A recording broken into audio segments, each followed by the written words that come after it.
game out of it, Lynn. But when a young team makes dumb mistakes that result in 11 penalties and 6 sacks, you're not going to win many football games, and it's not unusual to have a 7-game losing streak. Final score last week was 28-17. As the Raiders beat them that day. Jerry Glanville, he still is the coach in black. Some people say an appropriate color for the way things have gone for them, but he really wears the black so the players can see the signals, or so he says. I think he likes that Raider kind of defense, and he's affectionate towards the color black. And on the other side, of course, is Don Shula, 17th year with the Dolphins, and yes, the 3-5 represents the slowest start for a Miami team under Shula. But they are hoping for a winning streak. They had one last year, which turned their season around, and they hope they can get another one this year. Their biggest problem is just the number of points this defense has allowed. And I don't think it's as much anything more than execution and maybe a lack of talent. The injury to Hugh Green certainly hurt this defense, and there's the offensive brain trust. Marino and Don Shula, although Marino's big ear on the sideline is Don Strock, the backup quarterback. You see those two constantly talking. All right, the answer is Marino and... Well, the two we have today. Miami's won the toss. Lee Johnson kicks off on his 25th birthday for Houston. This is Ron Davenport for the Dolphins at the 3. And Davenport gets across the 25, and the Dolphins will start around the 27. Last week, Dan Marino, it was 23 of 42 against the Colts. A touchdown, no interceptions. Hampton and Bennett, the running backs. The Mark Brothers wide receivers with the tight end, Bruce Hardy. And the offensive line has changed as Larry Lee will start at right guard for Jeff Dellenbach. Of course, they're anchored by the fine center, Dwight Stevenson. So it's 1st and 10. We're underway in the Orange Bowl at their 27. Marino throwing, of course, on 1st down and going deep and overthrowing Mark Duper on the far side. So there's the matchup where we open the broadcast and they go for it on the first play. Someone asked Jerry Glanville this week in Houston, with as gifted of receivers as Miami has, are you going to change defense? He said, no, I've got enough confidence in our cornerbacks to stay with these receivers. And Miami, I think they probably planned on that play last Tuesday. We're going to show them that what we want you to do, the Marx brothers, is show them foot speed. Show them that you can outrun them. See if it'll change their mind about coverage. So 2nd and 10 from the 27. Nat Moore is checked in on the near side, a wide receiver for Miami. The I formation in the backfield.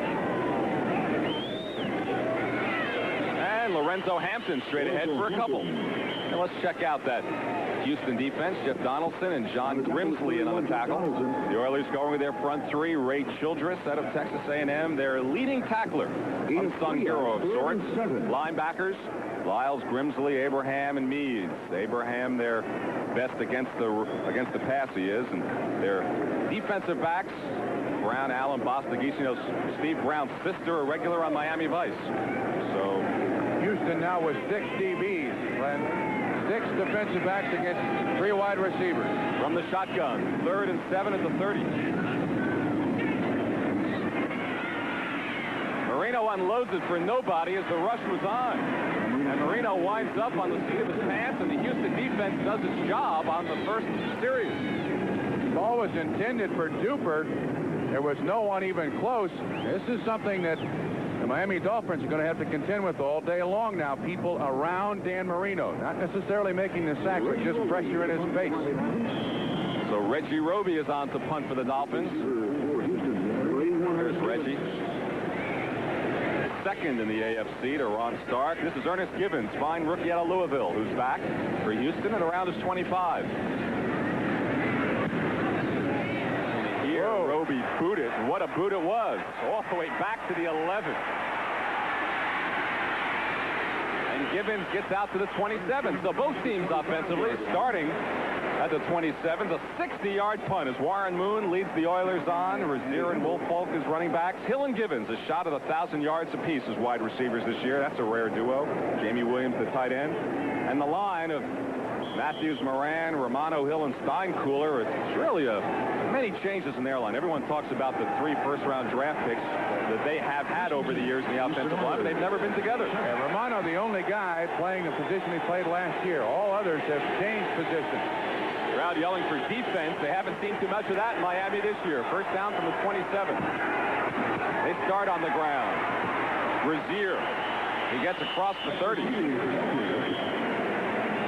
But the 3 Miami wins, 2 against Indianapolis, 1 against Buffalo, giving up loads of points as we check their front 3. T.J. Turner, the rookie, Baumhauer, the veteran, and George Little. Linebackers, keep your eye today on number 56, the rookie John Offerdahl. Don Shula told me just a joy to watch. Reminds some people of A.J. Dewey, young, reckless linebacker. And the defensive backs. Glenn Blackwood is still here. Lyle, not so, if you're wondering about the Blackwood brothers. He is injured. 2nd and 7 at the 30 for Houston. Jamie Williams, the tight end, splits out to the near side. And again on the ground.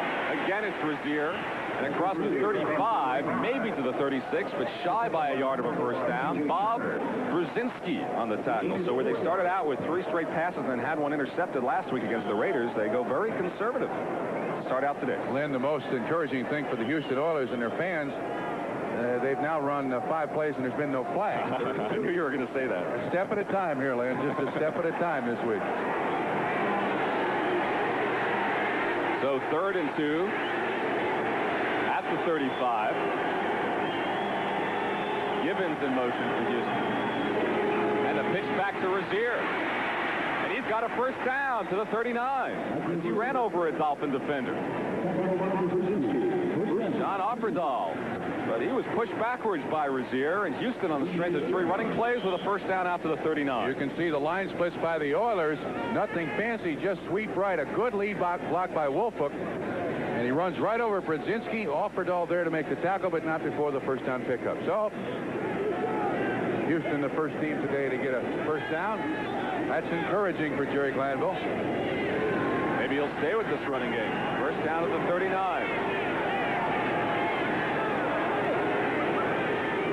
Butch Wolfholt, his first carry, and he charges ahead for 3, maybe 4. And each time they're taking Dolphin linebackers with them. Then this is very typical of teams that play the Miami Dolphins from behind the defense. Baumhauer, Jackie Shipp, number 50, Little 99. They prefer to run the ball. Idea being, if they can put together a 6 or 7 minute offensive drive, Lynn, that's 6 or 7 minutes that Dan Marino's not going to be on the field. Gain of 3 for Wolfholt.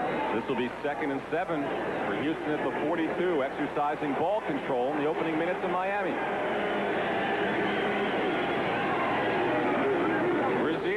Another running play. Gets away to the outside. Rozier across midfield into Miami territory for a first down. Good second effort by Mike Rozier, the 5th leading ball carrier in the AFC. Fine move there. And he breaks the tackle of Mark Brown. Brown had him behind the line of scrimmage. You'll see Brown come from the top of the screen, number 51. Hits Rozier flush. Misses the tackle completely. This kid was the first pick in the supplemental draft out of the U.S. Football League. Quality running back that Houston is still waiting to really emerge as the kind of dominant football player that they hoped he would be. 2 more yards and he matches that total. First down to the 48 of Miami. Wolfholt takes it to the 46. The last pickup by Rozier was 10 yards, so we have not seen a pass yet. 5 minutes into the football game, this may be a first for Glanville and Warren Moon.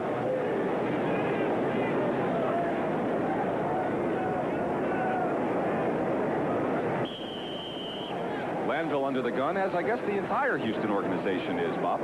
Well, there's one problem with Houston, though. They've got 7 new assistant coaches. Warren Moon is learning his 4th offense in 4 years. There's been entirely too much change at Houston, no matter how many games they've lost. 2nd and 8 at the 46. The remarkable thing about that statistic, Houston has a winning record in the Orange Bowl. Not too many teams can say that. Rozier takes it down to the 44, so it's 2 yards at a time, and maybe, as Offerdahl made that tackle, maybe we will see a pass on this 3rd down play as our first look at the 10-minute ticker. And nothing doing nowhere so far today. Pittsburgh's got a field goal. And I wonder about this. Houston's coming down here. Miami is very used to this heat and humidity. I would think of the 2 teams that might wear out, if you're going to grind it out all day, it's going to be the Houston Oilers first. 3rd and 6 at the 44. Shotgun and another handoff to Alan Pinkett, who goes nowhere. How about that call? Going to the rookie from Notre Dame, no pass at all, and Houston pays the price. Jerome Foster, the former Oiler, making the tackle on that play. From the shotgun, you're trying to trick him a little bit, but Foster was not biting. He beat the center, Romano, there to make the tackle. And Johnson in for the first punt of the day. So far, all it's been is just a wash in these first two series. So Lee Johnson, the barefooted punter, is on, standing at his 40, and he'll kick it away. Matt Moore, fair catch called, and holds on and falls down at the 17. So the Miami Dolphins will get their second shot. Just a 28-yard punt for Lee Johnson. And you can see the wind at the flag at the right end of the stadium. It's pretty stiff against the Houston Oilers in this first quarter. On the goalpost there, it's somewhat deceiving because in all these stadiums they have the net behind it. There's a pretty stiff breeze blowing with the Miami Dolphins against the Houston Oilers. So the Dolphins will have their second try as they start on first down from their 17. We have 8 minutes and 22 seconds remaining, first quarter. Glenn Berman along with Bob Trumpy at the Orange Bowl. Dolphins do not have a first down. The Oilers have not thrown a pass.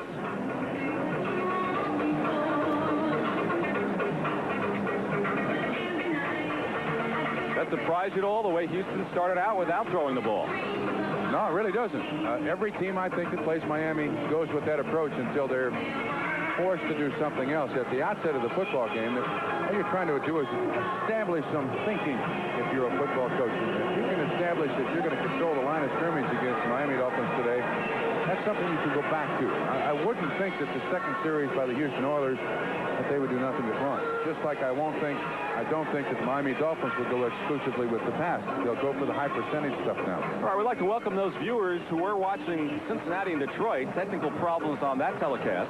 So until we get the wires straightened out there, we welcome you here to Miami. We have 8 minutes and 22 seconds remaining in the first quarter. No score.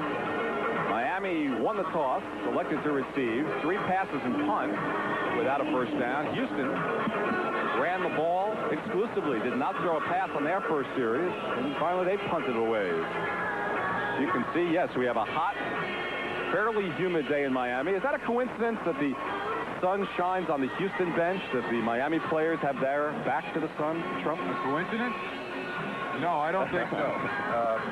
In stadiums where you're in the north and it's cold, you'll find that home teams normally face the sun. So in the cold weather, they have a little bit of an advantage. Down here in the heat, there's nothing wrong with having it at your back. Sure. Make it a little cooler. Burn that opposition. First down officially at the 18 for the Dolphins.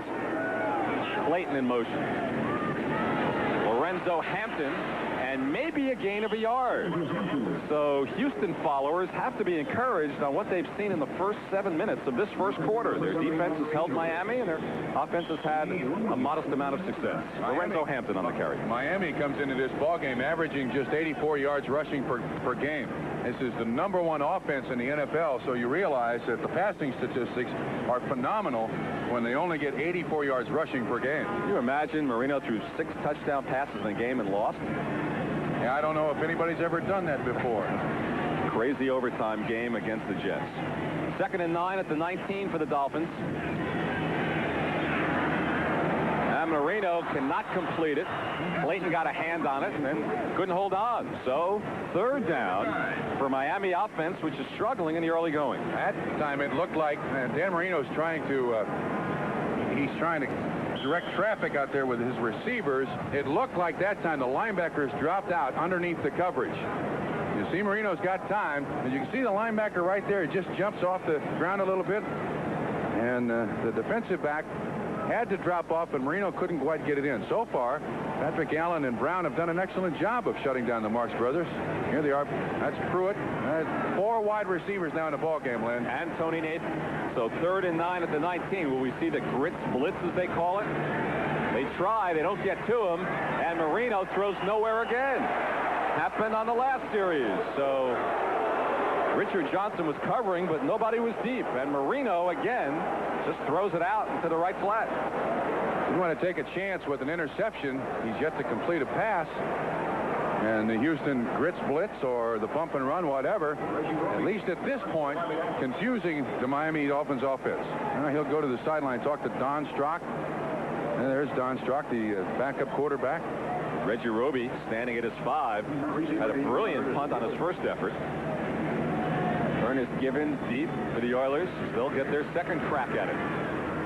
Not as high, but with the wind to his back, Givens now at the 40. And Givens stakes up to the 46 before Mike Kozlowski with the ankle tackle. 46-yard punt with an 11-yard return. So it's scoreless in Miami. When we come back, Oilers ball for the second time. Call it character. Even nobility, if you like. It should be known as the best of its kind. And most of all, a light beer should be as great as its namesake. That's why there's Bud Light, the light beer with the first name in taste. Everything else is just a light. It's a Radio Shack Merry Christmas. This Christmas, Radio Shack's best-selling portable computer, the Tandy 102, is a better gift than ever. It has 5 built-in programs, and now it's slimmer and lighter and on sale for only $3.99. Save $100.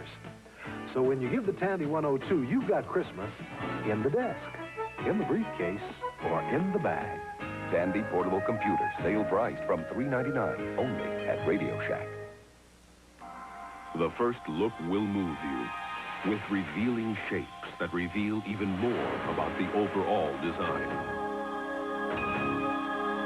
But there's an inner design that can only be felt when these cars are actually driven. This is Ford today, designed to move you like never before. Have you driven a Ford lately? The Dolphin defensive coordinator, Chuck Studley, a former Oiler head coach. Is he under the gun a bit with Miami's leaky defense, Bob? Even though they've given up a lot of points and a lot of yards, Don Shula's defended him in the last few weeks, saying that, look, it comes down to execution and a lack of talent. When Hugh Green got hurt, he gave me an example before the game. They played Indianapolis last week, got no sacks. In the second game of the season against Indianapolis with Hugh Green, they got 7 sacks. So that's how important Hugh Green was to this defense. Houston offense ran 9 rushing plays on the last series. Not one pass. First down from their 46. Scoreless first quarter for Miami. Another running play. Rozier. He's doing it until they get it right. 2-yard gain out to the 49. T.J. Turner, defensive end. Making the tackle, and went to high school and college in Houston. They like Turner. I think he's going to be an outstanding football player. Just still learning on the job. Big, strong kid. None of these defensive linemen for Miami rush the passer very well, though, but he can certainly play the run. Warren Moon, 2nd and 8. 48, Givens in motion.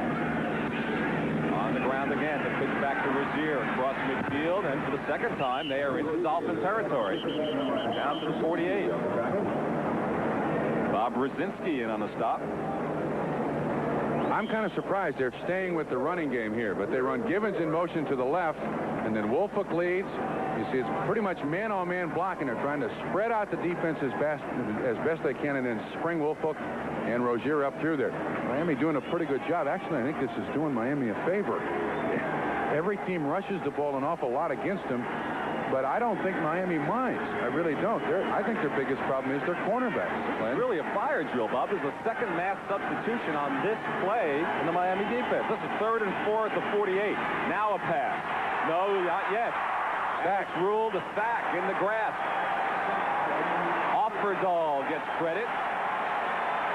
And that is his first NFL sack, despite the terrific year he has been having. John Offerdahl gets credit. You can see him limping a little bit. Glenn, I think that last-second substitution by the defense was to create some confusion. Offerdahl, he's on Kent Hill he's on Moran number 76.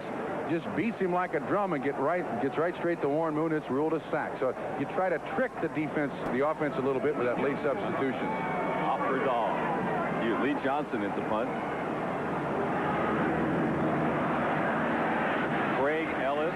catches it. Now picks it up at the 15.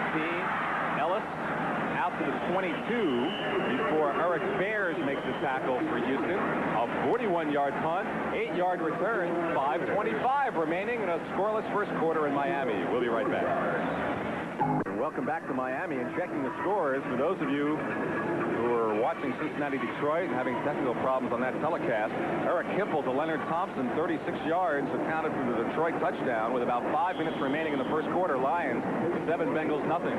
Cleveland leads in Indianapolis. New Orleans leading San Francisco, and Pittsburgh has turned it around the last couple of weeks, leading Green Bay 10-0. First down now for Marino at the 23. Last 2 possessions, it was 3 plays and punt. He's looking for his first down. Play action fake to Hampton. And passing it to Hampton at the 25 for a pickup of 2. Patrick Allen making the tackle. That time the Houston Oilers tricked him a little bit. They showed before the snap the bump and run once again, showing some sort of blitz, and then when Marino went to the audible, then they backed off. Watch Allen back off. And see, what you try to do is just play a chess game with the offense. This is a good tackle. Gets the receiver underneath. Allen right there to make the tackle for very little gain. Officially a pickup of 3 as it noses across the 25. So call it 2nd and 7 at the 26. 4 wide receivers in the lineup now for Miami. Marino stands in there, gets it off to Hampton, who dropped it, and our first flag of the day. The Oilers fans are saying it must be against us, right? But I think it's against Miami. Look at that. Look at the Houston players pointing. Yeah. And the first call by Jerry Markbright will go against the Miami Dolphins. This may be a seasonal record so far for the Oilers, going nearly 11 minutes without a penalty.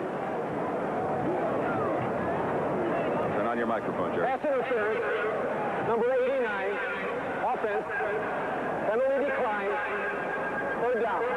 That was called against Nat Moore, one of the 4 wide receivers. A pass interference call, and the pass was dropped by Hampton, so they declined the penalty, and that sets up 3rd and 7 at the 26. And now the running backs come out again, and 4 wide receivers. James Pruitt, a rookie.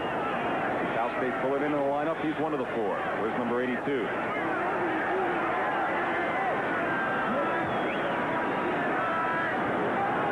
Shotgun formation. Blitz. Marino picks it up, going for Cooper and overthrowing him with Patrick Allen there with him.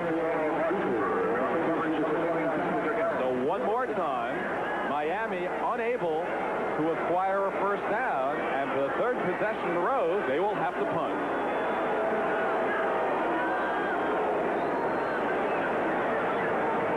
Reggie Roby in once again with the wind to his back. We have 4 minutes and 29 seconds remaining in a surprisingly scoreless first quarter.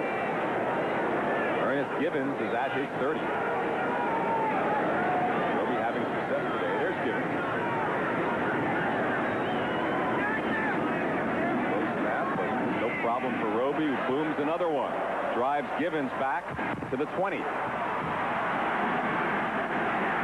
Kozlowski is down there once again, having a fine special teams day. 55-yard punt. Mike Kozlowski kept the return to 11.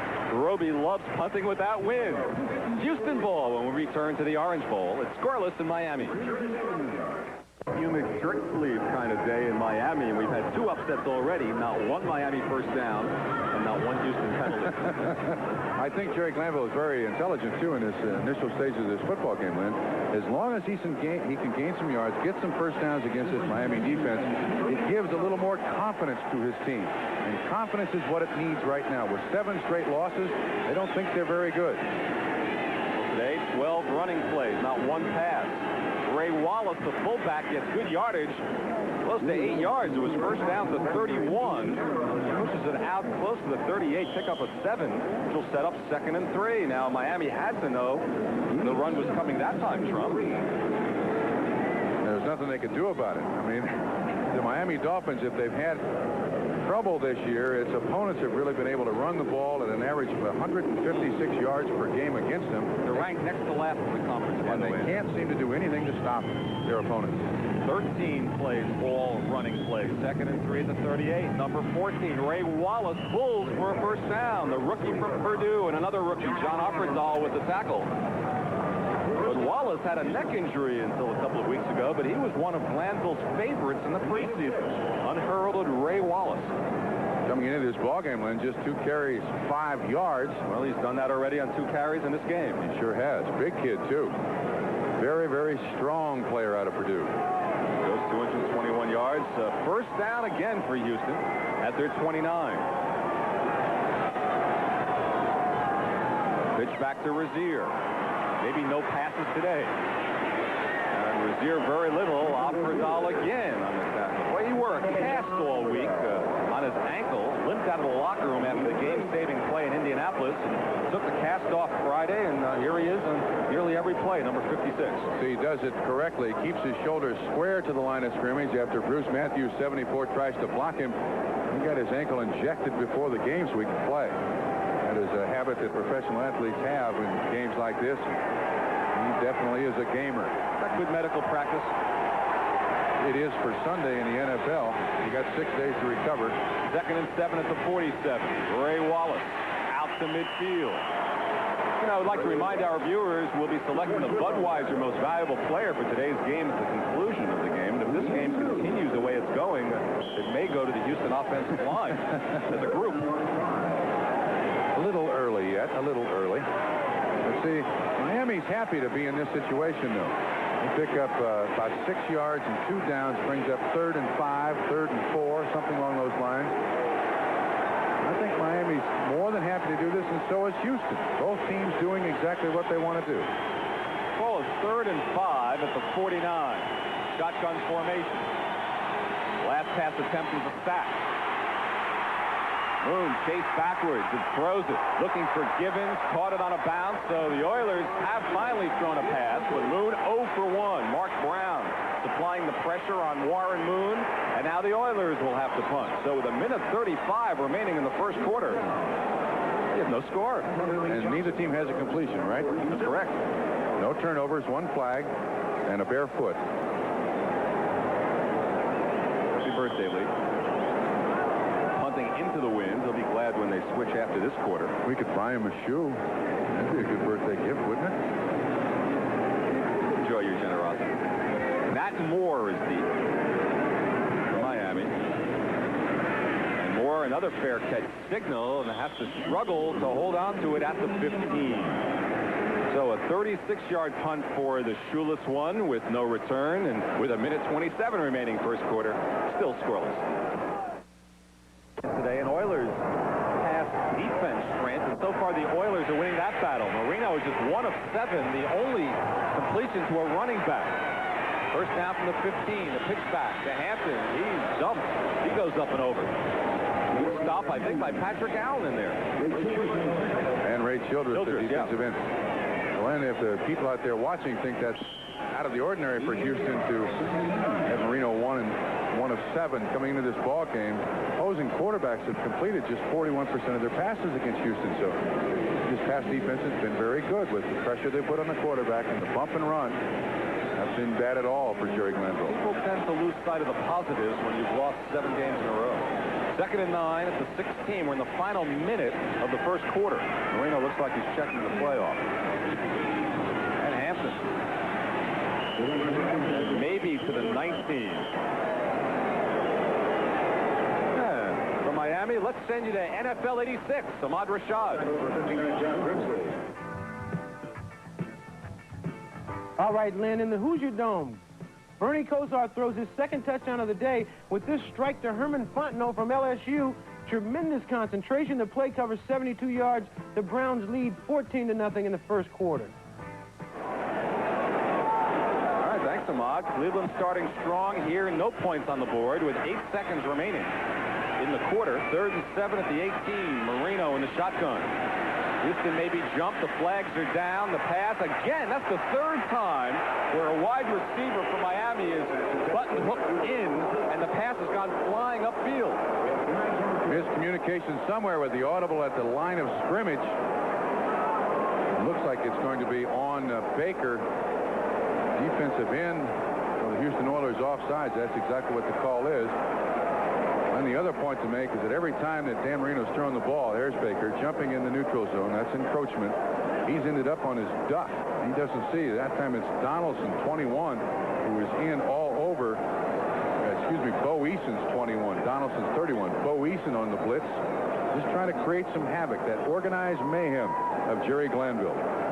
Offside, number 75. Defense is still third down, and we'll have an untimed down. A defensive foul on the last play of the quarter. Third down. All right. There you go, folks. An untimed down.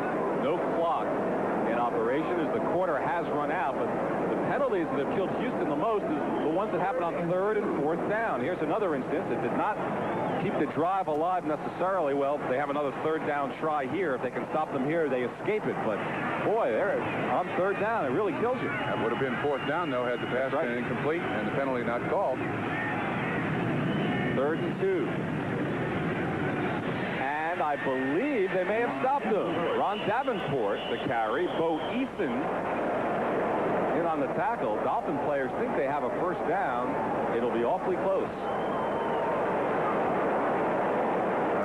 Mark Wright says so he doesn't have to call timeout. The clock isn't running, so he wants the chains in nonetheless. It looks like the nose of the ball is across the 25-yard line, and that might, well, it's right on the 25-yard line. You bring that chain out, and they're so exacting, but the spot is so inexacting. Right. They just kind of put it on the ground where they think it might be. The penalty absolutely nailed Houston again. Yes. And Miami gets its first down by perhaps an inch. So the lone Houston penalty of the first quarter keeps the drive alive. One quarter is gone. It's scoreless in the Orange Bowl. Well, welcome back to Miami for the second quarter. Beautiful, sunny, hot, humid day. Len Berman with Bob Trumpy, and no score as Miami's drive kept alive by a Houston encroachment penalty. Yards rushing. Houston with the advantage. Look at that. Houston, no yards. We opened the broadcast saying Bob's away, right? Who are we kidding? Yes, 3 yards passing to Miami. Yes, nothing for Houston. First down for Marino. He throws complete again to it's a running back, and it's Ron Davenport out near the 26. You just don't think of 15-plus minutes of football, and Marino hasn't completed a pass to a wide receiver. Houston's only thrown one, and that's incomplete. Don Shula wondering about this 3-5 season and where it will go from here. He's admitted every game they've won has been a struggle, an absolute struggle. Last week against Indianapolis, they almost turned the ball over on a missed punt snap by Reggie Roby. Almost allowed the Indianapolis Colts to get in. Offerdahl makes the game-saving tackle.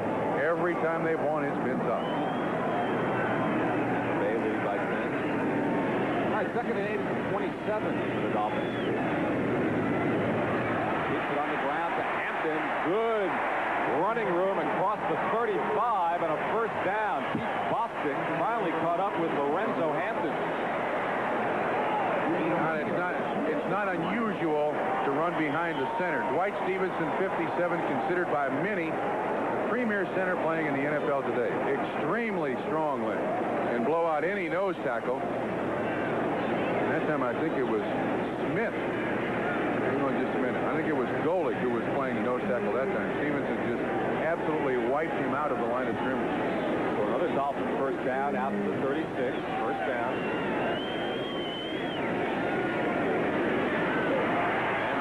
To the wind now, and he had to come back for it and knocked down on a flag intended for Duper. Patrick Allen was there, but Duper had to come back for it. As you noted, the flag on the flagpole really has maybe having a bigger impact than we thought here. Well, I tell you, I thought Patrick Allen looked back at the football. Pass interference, number 29, defense, automatic first down. From behind the offense.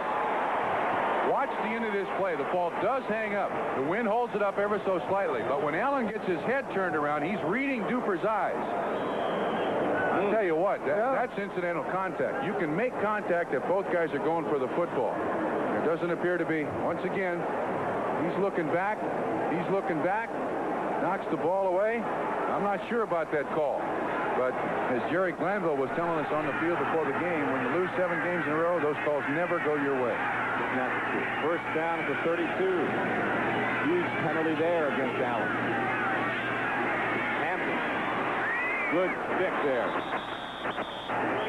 Steve Brown. On the tackle is number 24, Steve Brown. That was a 42-yard penalty. You know, there's been some thought over the years of changing that rule as well. You know, a guy is holding or absolutely hurt somebody with a clip and it's 15 yards and a long pass and a guy incidental contact, as you refer to it, it's worth 42 yards. Yeah, actually, the smartest thing to do is tackle the guy or put your hands in his face. Have it face guarding. That, too, is not going to end up in being a 42-yard penalty. But when you're covering a guy, Len, you really don't have time to think about how can I save myself from a long penalty here. Second attempt at 32. All the way. And the handoff to Hampton, who picks up 2. Bo Eason making the tackle. So this will set up 3rd and long at the 30. And throwing into that wind. And Marino expected to put it up here. The extra defensive backs on the Houston defense. And so far, the Miami Dolphins have either gone with the back out in the flat or thrown the ball extremely deep. Houston doing an excellent job of coverage in the intermediate area. Sure, not one reception to a wide receiver. And this drive was kept alive by 2 costly penalties. From the shotgun, Marino. 4 wide receivers again. And 6 defensive backs. Blitz. Here they come. Marino throws it out. It's dropped on the far side by Tony Nathan. Robert Abraham covering. Marino can't believe what he's seeing, but he's had a couple of drops. And they're going to try a long field goal. Look at those numbers. 3 of 10 for just 5 yards for Dan Marino. And now, a tough situation for Fuad Rabiz. He has really been struggling this year, and now he has to try a 47-yarder into the wind. Brock is the holder, backup quarterback. Ball plays just outside the 47.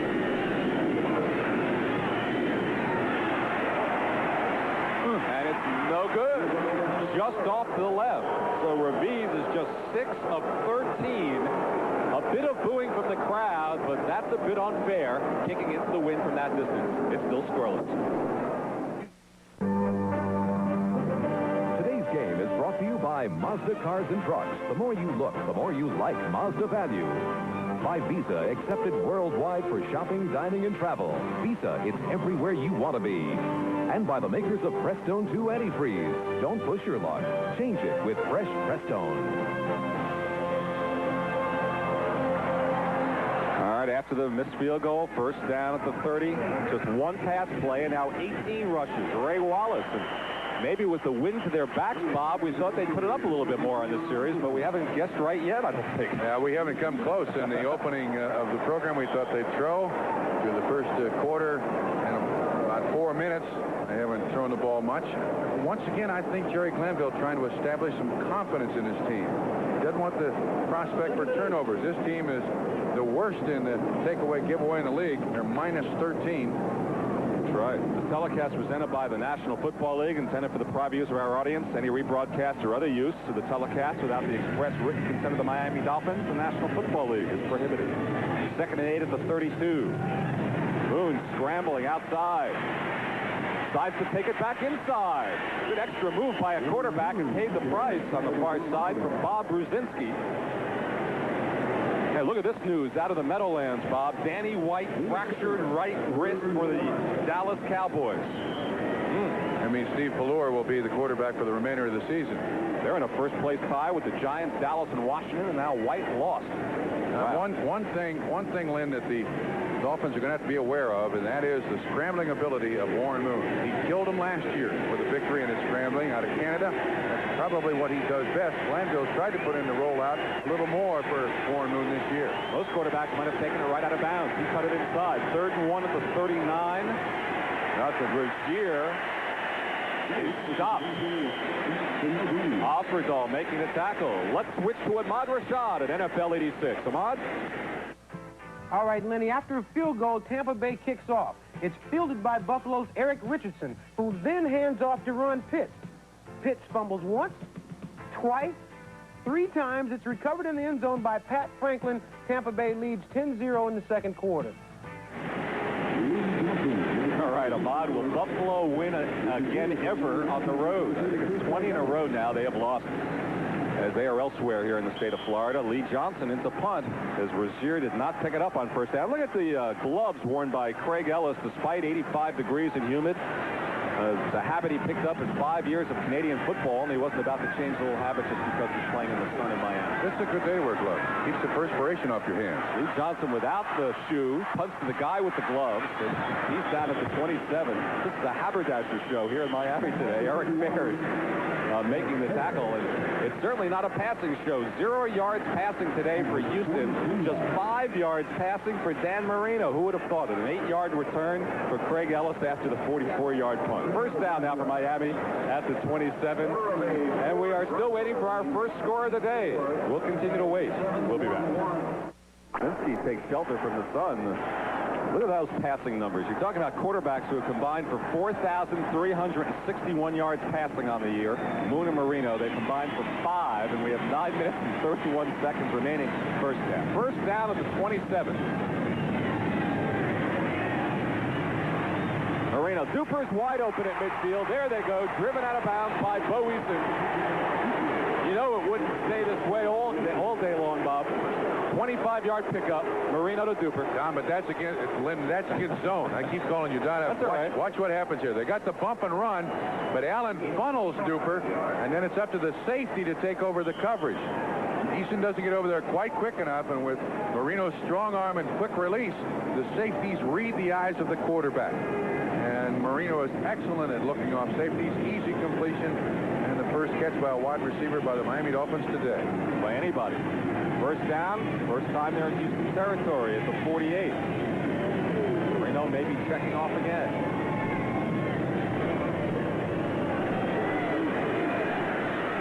Throwing to Duper again, and that's about the 4th time that Duper's turned inside and the pass has gone long. Yeah, but Lynn, could you see what happened with Dan Marino? He's expecting the rush now.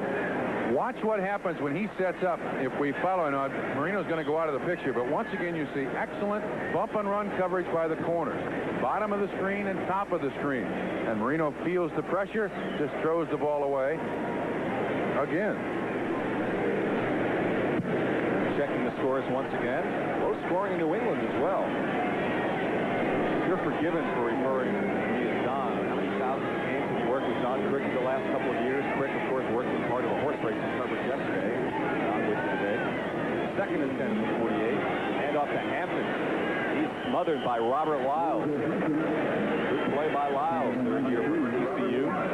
About Lyles last week getting called with that defensive holding on a field goal try. Never heard of it. Never heard of it. Never seen it.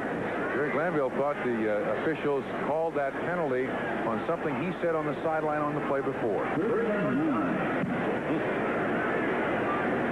dodged the 2 penalties earlier that kept the drive alive. It is still scoreless. 8 minutes remaining first half. 3rd and 9 at the 48. Marino directing his wide receiver. He's got 4 in the lineup. He's also identifying who might have to block a blitzer. Blockers there, everyone going out for passes. Everyone is out, plus this man, Tony Nathan. He was the lone man in the backfield, went out, caught the pass, and got the first down. Finally, Abraham dragged him down by the ankle. Everyone was going offensively. Glenn, that's something that Miami has done historically. Try to single a running back on a linebacker, and you see what happens. Nathan O'Comfrey standing right next to Dan Marino. Circles out of the backfield. And it stands there and then accelerates away from Abraham. If he can get the linebacker standing still, then all running backs will be able to accelerate away. Actually, it's a pretty easy catch for a 15-yard gain. All right, now it's a first down at 33 as Nathan takes a breather. Back to a standard offense, 2 wide receivers, and tight end. Tight end is Bruce Hardy.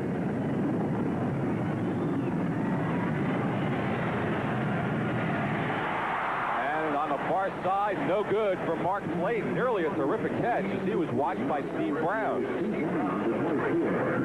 One thing offenses like to do against bump and run coverage, Lynn, run the crossing patterns.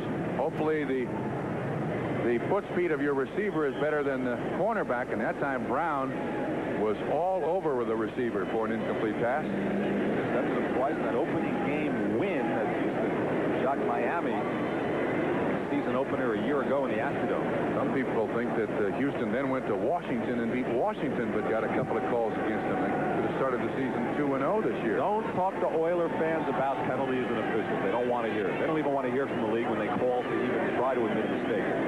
Second down and 10 at the 33. Over the middle, incomplete. Looking for Duper on a fly pattern. So for third down call, let's go to Bob Costas for an update at NFL 86. Bob? Okay, Len, some bad news for the Cowboys. Danny White, who has missed 3 games already this year with a hip injury, sustained a fractured right wrist when hit by the Giants' Carl Banks at Giant Stadium today. He is left, replaced by Steve Pelleur, who just threw a touchdown pass to Mike Renfro. Pending the extra point, Dallas leads the Giants 6-3 in the second. Len? All right, thank you, Bob. Back in Miami, scoreless here with 6:51 remaining in the half. This is 3rd and 10 at the 33. The shotgun formation for Marino with his 4 wide receivers. 6 DBs for the Houston Oilers, too, and here comes the blitz. Yeah, oh, and Marino just unloaded it up in the air, and Pruitt comes down with it at the 11.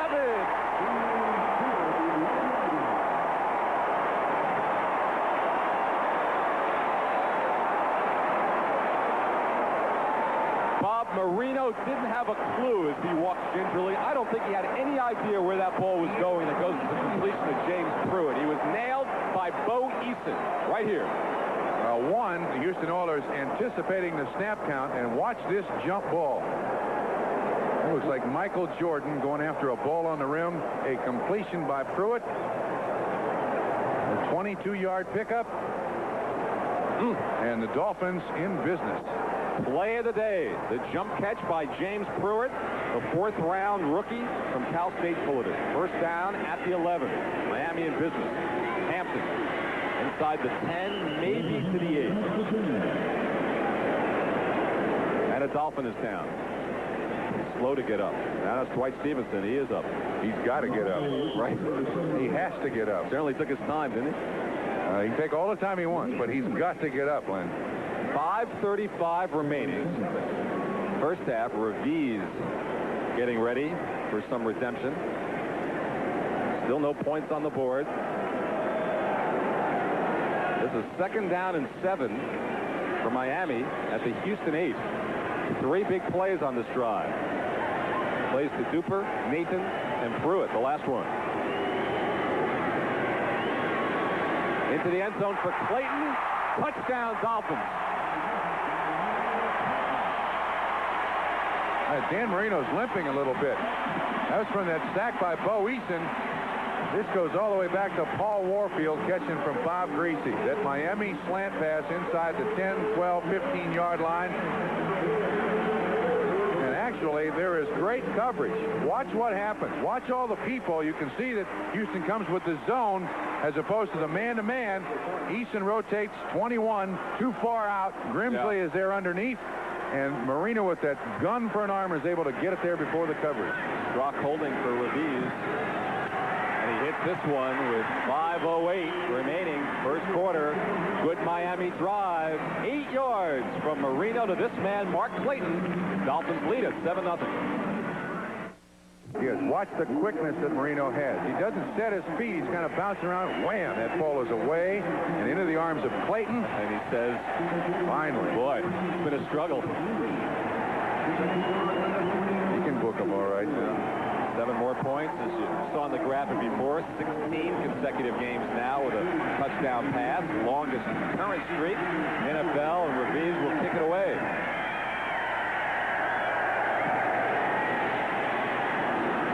It's Wolfball at the goal line.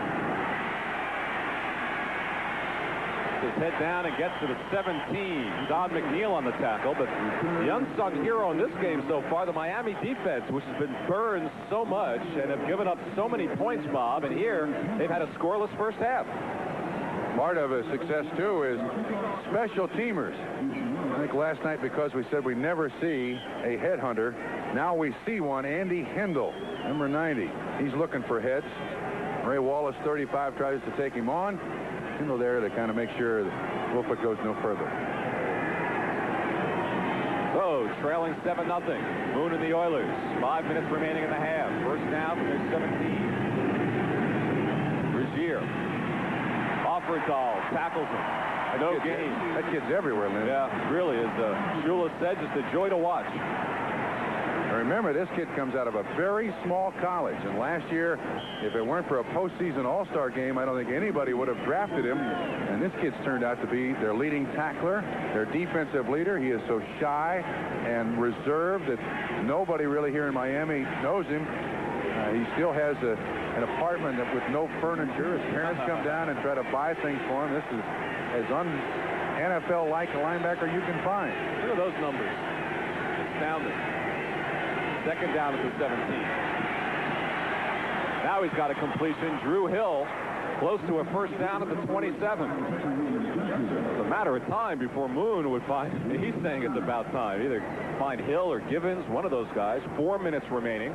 Ball is spotted at the 26, which will set up 3rd and 1. Paul Langford made that tackle. Hill last week, 7 catches, 138 yards, was Moon's favorite receiver. Against the Raiders, those are pretty respectable numbers. They run excellent pass coverage. Well, we'll see what his play selection is. 2 tight end alignment with Jamie Williams and Chris Gressel on 3rd and 1.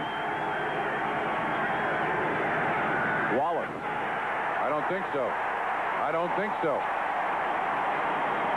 Look at how excited that Miami defense is. Nobody's given up more points than them all year long. 2 teams have scored 50 or more. And here they hold it on 3rd down. It's 59, Grodzinski, Offerdahl, and Kendall. Look at that hit. T.J. Turner, too. Excellent job by the Miami defense, and the fans in the Orange Bowl certainly respect the good effort defensively. They've not seen many. Crowd roars. There's Grodzinski. Houston asked for a measurement, but this is wishful thinking right here. Short by about a half a yard. At least. So, Lee Johnson was already on the field getting ready to punt. Jerry Glanville said, well, why not try it? 3 minutes and 30 seconds remaining in the half. They won opening day. They were undefeated in preseason, beat Green Bay week number 1, and they haven't seen a W since. The team is also just terrible on the road. 5-35 in the last 4 seasons, Glenn. Johnson boots it away, and a good kick with the wind to his back. Ellis circling at the 29. And he's dragged down by Audrey McMillan. It was a 44-yard punt and a 7-yard return. So Marino will come back on. You were right. He was walking tenderly after that Eason hit when he completed that circus play to James Pruitt. He's had some surgery on his knees, and he wears those big Lenox Hill knee braces. You can see that when he runs out there, you see the bulging in his pants there at his knee. I'm telling you, this kid is not 100% healthy. You have to laugh, but with the team at 3-5, people are starting to say, what's wrong with Marino? Yeah, the answer was nothing. Nothing. 0. Audible again. Houston faking the blitz. First down at the 37. On this side, for Clayton, overthrowing with Steve Brown there. This will set up 2nd down. So Brown doing a good job on this side. We mentioned that Brown's sister, Olivia, is a regular on Miami Vice. So he appeared on the show as well. So I think he loves Miami. Apparently there's a bunch of them here for the game today to see Steve Brown play. Realize how difficult it is to throw the ball that far and be that much off. I mean, just the length of a handoff. That's how accurate Dan Marino is long distance. Well, numbers are getting a bit better. 7 of 18. They couldn't have gotten 74 yards. They couldn't have gotten any worse, Lynn. Right. Now again. 10 at the 37. Davenport gets the handoff. Davenport across midfield. Ron Davenport inside the 40.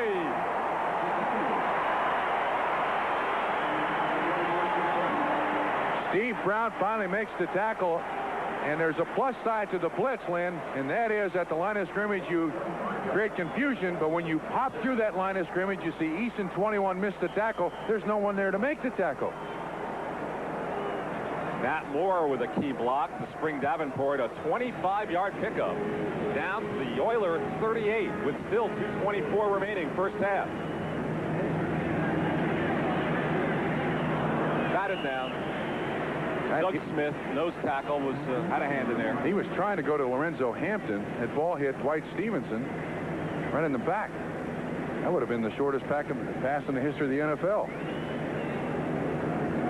Could have handed it to him. And watch what happens. You see Stevenson, 57. Just from the left comes Hampton. Boom, he hits him right between the 5 and the 7. Excuse me. Isn't that something? A Davenport run before 25 yards is the longest run for scrimmage this year by the Miami Dolphins.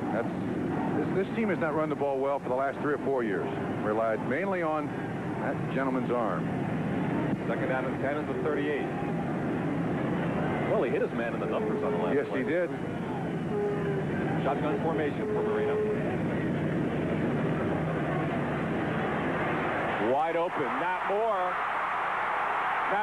touchdown.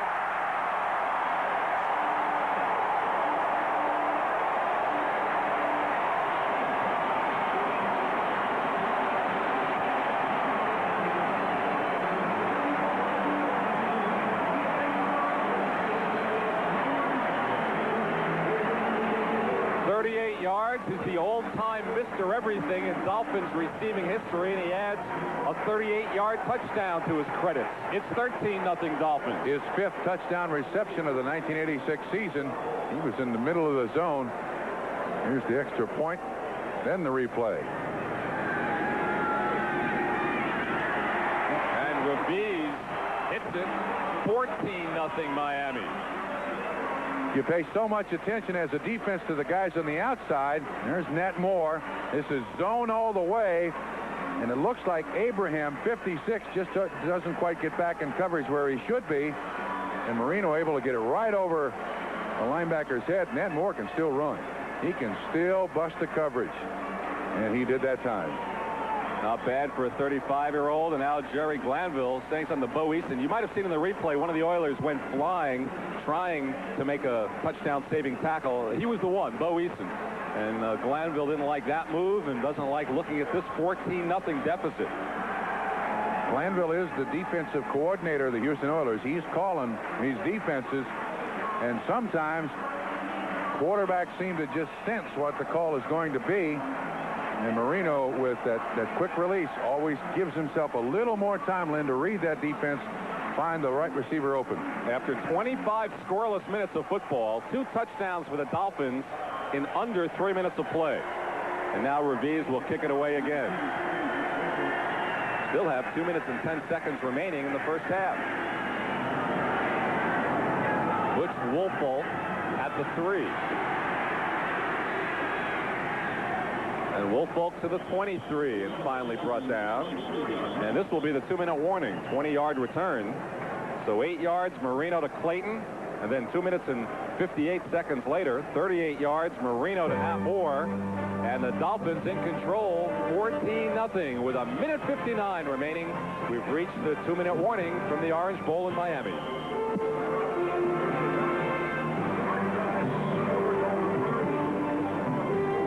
Marino talking to his receivers and Tony Nathan. You always made me mad when I was a receiver. When I caught a touchdown pass, the quarterback ran over there. But when I missed one, I couldn't have found him in the same area code. Sometimes they know where the cameras are, too. Oh, yeah, sure, true. Absolutely. Not saying that that's what it was here, but no, you're absolutely right. Yeah, they're directing traffic out there. First down for Houston from the shotgun formation to 24. Halftime scores and highlights coming up from NFL 86. Houston trying to get on the board, trailing 14-0. And complete on the far side to Drew Hill, close to a first down. Covered by Renee Thompson, the rookie from Baylor. Minute 45, clock running. Houston with a hurry up. Well, stagger up kind of offense here. Dolphins now in the prevent defense. The only yardage they're protecting, that yardage behind them. They'll give up the 12 or 15-yard pickup. They don't have to worry about any pass there. The sack from Mark Brown, his first of the year.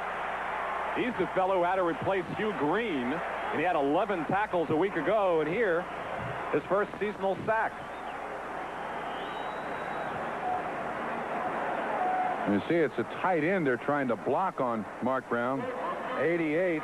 Chris Dressel doesn't get the job done. Second sack of the first half by the Miami Dolphins. Houston takes a timeout.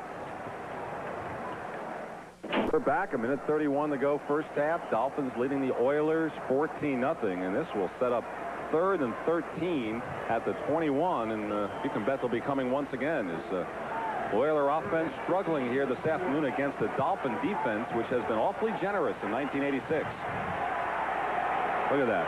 2 completions, total of 18 yards. From the shotgun. Flag is down. Play will not count. Generally, when they throw the flag and then whistle the play dead, it's on the offense. False start, number 70, offense, 3rd down. That's Dean Steinkühler.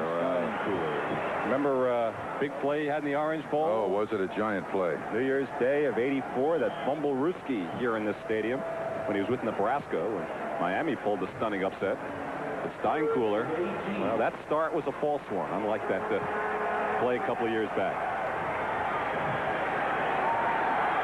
So this will be 3rd and 18 from the 16. Intercepted.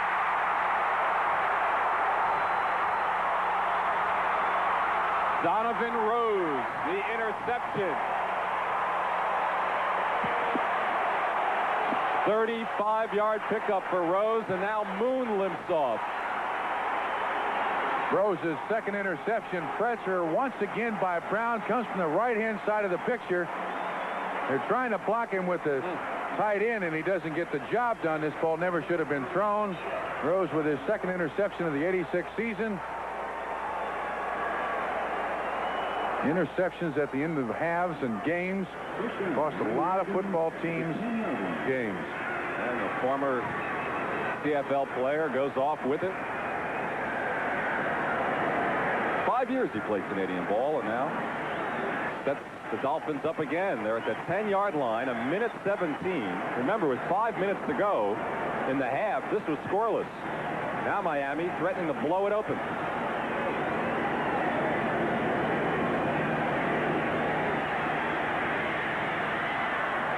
And down he goes. It'll go as a sack. Lynn, that was great coverage by Grimsley, 59 of the Houston Oilers. He had Nat Moore all over the place, and that's who Marino was trying to go to. Grimsley was in his shirt. Now watch what happens. No, actually, I take it back. It's Clayton is the one that went over the middle. Yeah, and Nat Moore was open.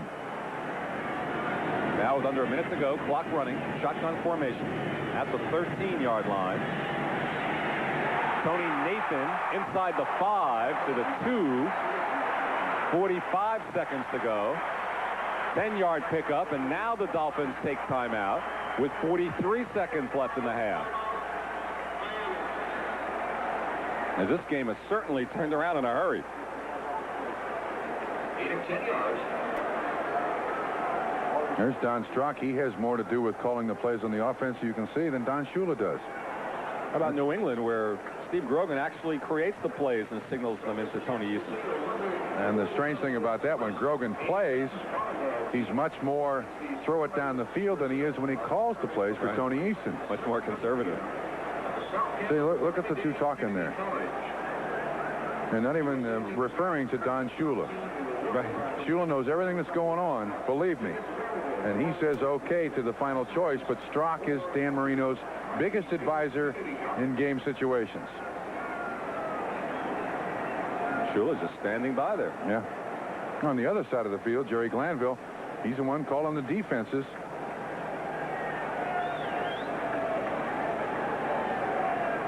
He has that black shirt so that he can be identified by the players quickly on the field when he calls the defensive signals. But they're more funeral colors these days. He's not a fan of Zorro. He's just trying to stand out so the players can find him. I think he's a fan of the Raiders defense.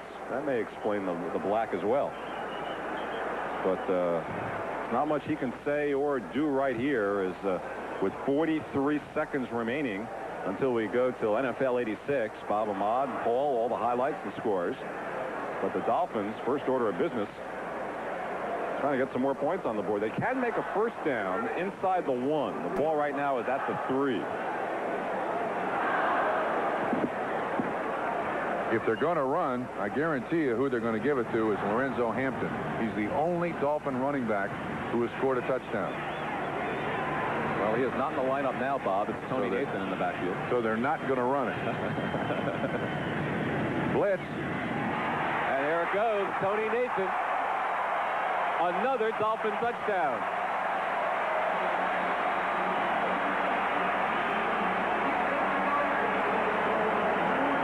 Nathan ran right by Bo Eason, the blitzer. When you take chances like that with your defense and try to put pressure on the quarterback, you're weak in some spot. If you can identify it as an offense and get a receiver in that spot, easy pickups. That was an easy touchdown for the Dolphins. Jerry Glanville has seen 3 touchdowns against him in 4 minutes and 29 seconds. First touchdown of the year for Tony Nathan. Makes it a perfect 21-0 score. This touchdown set up by the Donovan Rose interception. Capped off, 3-yard touchdown pass. Marino to this man, Tony Nathan. And what was a 0-0 ball game with 5 minutes and 8 seconds remaining in the half has quickly turned around. 8 yards, Marino to Clayton. 38 yards, Marino to Nat Moore. 3 yards, Marino to Nathan. 3 touchdown passes in 4 minutes and change, and it's 21-0 as we check the other scores. Marino's number is getting a lot better now. 10 of 22 for 125 yards and 3 touchdowns. And that was just a well-designed play, Glenn, and they caught him in the right defense. Scoring has not been Miami's problem this year, and it's not a problem today. Neither is it Tampa Bay's problem. 20-0 over Buffalo in the second quarter. And here Houston has 39 seconds to go in the half. Maybe they should just fall on the ball. Maybe they should try a trick return. Yesterday, Florida State did it on this field against Miami yesterday. Just what I was going to say. What a trick play. Resulted in a 100-yard kickoff return for Florida State. Well, here we are in the 9th game of the year. Marino's now thrown 3 touchdown passes 3 different times. Bees kicking off into the end zone, and it goes through and out for a touchback. So the clock doesn't move. Still 39 seconds remaining in the half. Moon does have the wind to his back, but you wonder if he'll try anything here. When we expected the Miami Dolphins to be able to throw the football, what we did not expect was a couple of great third down stops by the Miami Dolphin defense. That's really killed the Houston Oilers. It's not been penalties. It's been their offense's lack of sustaining a drive. You know, the headlines on this half will be Marino throws the 3 touchdown passes, but credit John Offerdahl and his teammates on defense. A shutout first half. They are pitching at Houston right here, which is unlike anything that Miami Dolphin defense has done this season. Still 39 seconds remain in the half. Shotgun to Moon. Hand off to Pinkett. Gets 6 yards. Clock continues to run. Oilers have timeouts remaining, and they take it here with 30 seconds remaining. Mike Charles and Kozlowski that time on the tackle. Even though they're playing back in that prevent defense, what you expect is for a team to run the ball. Try to pop through the line of scrimmage, pick up a block downfield. All of a sudden, you turn a 6-yard gain into a 20-yard gain. Well, you mentioned Mike Charles. He was activated yesterday. He had a knee injury. Where's number 71? Also was suspended for 3 games when he was late to report to camp and then refused to take a drug test, which is an ongoing situation in the National Football League where an arbitrator has now ruled where P. Rozelle cannot institute mandatory drug testing. There's a cool breeze playing nose tackle with sunglasses on down here in Miami. Well, it's his first day back. He wants to go slow. True. Came into camp at 310 pounds. Has got himself down to about 287. The coaches want him at 285. Who says Glanville never gets a break? The officials just tacked 3 extra seconds up on the clock for him. 33 seconds remain instead of 30 and a half, and he still has 2 timeouts remaining. But those numbers are nightmarish digits for Houston fans and Warren Moon. Can you imagine? Passed over 2,000 yards this season? Wow. So this is a 2nd and 4 at the 26, trailing 21-0 with 33 seconds remaining. Shotgun formation. Another handoff to the side. And he's not going to get too far doing that. 35-yard line. It does get him a first down. And they take their second timeout with 24 seconds remaining. Pickup of 9 yards for the rookie from Notre Dame. Ran the same play. This time George Little and Kozlowski make the tackle. One of the reasons why Kozlowski is there, normally when you have a prevent defense, defensive backs lock on the running backs. Kozlowski reads Pinkett right there to make the tackle. Moon limping too. That's from that hit when he was trying to throw the ball long on the interception, and the running back didn't make the block, and someone rolled up his ankle. Might we see Oliver Luck? Yes. Before this day is out. You'll see him right behind Jerry Glanville. Well, he was up to warm up in the game you saw last week, which was an oddity. Yeah, I had always seen I thought I'd seen Oliver Luck warming up on the sideline a lot. And last week they were about to bring him in relief of Warren Moon. Look at those faces, Bob. I mean, there was just very little shadow there. Just grim looks on the side. There's Luck, number 10. And I'd call that no luck right there. Those are faces that have lost 7 games in a row. Glanville and his wife were watching television one night 3 weeks ago, and they showed a picture of him on TV, and he couldn't believe how much he'd aged. Really? Just from the 7 games? Just from the 7 games. Just from the 8 games. All right, 24 seconds remaining in the half. First down at the 35 from the shotgun.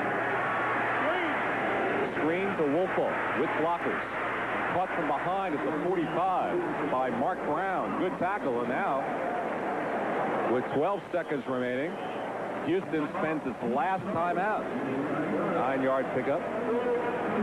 So what do you do here? You have just 12 seconds. You have to get up the field and maybe try a long field goal. And I'll tell you one way that the NFL can quicken football games. These situations seem to take 15 minutes. Right. You can go to the sideline and talk to your coach. Basically, all you're trying to do is stop the clock. There's not a lot of advice that Jerry Glanville can give Warren Moon there. Just go over there for a couple of seconds back in the huddle. We start the clock again, and the half ends, and the game ends. How about NBA rule? Give them 20-second timeouts. You know, you have 3 regular timeouts or 2 regular timeouts and a couple of 20-second timeouts. Or, yeah, any timeout called in the last 2 minutes is 20 seconds to settle for that. There's no reason to wait for 90 seconds. Well, there's a man waiting for some action. Tony Zendejas. Perhaps a chance to get Houston on the board. You know, we've had a first here in this first half. We haven't mentioned the word TV replay once. What a blessing. That's a big blessing. There hasn't been a controversial call yet, and that's rare for Houston Oilers and their fans after what they've been through this year. They had the 8-minute TV timeout replay dispute last week. All right, 12 seconds remaining here. Trying to click to set up the field goal. Pinkett heads out of bounds at the 47 rather. If they try one, it's going to be a 64-yard attempt. Wind at his back. Interesting situation here. Even though Lee Johnson's not tried a field goal, and of course, if he tried from here, it would be without a tee. And he kicks off of a tee. It looks like they're going to wait, and the only attempt would be made by Zendejas. This has got to be the Hail Mary. Into the end zone, 3 wide receivers, far side of the field. All right, here we go. 6 seconds left. Watch the top side of the screen. That's where everybody is.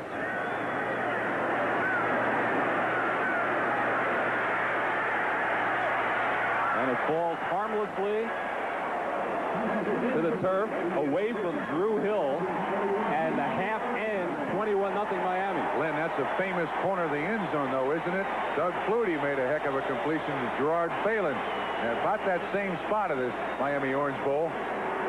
Don Shula has to be a bit happier, particularly with his defense. 21-0. NFL 86 halftime activities continue in a moment.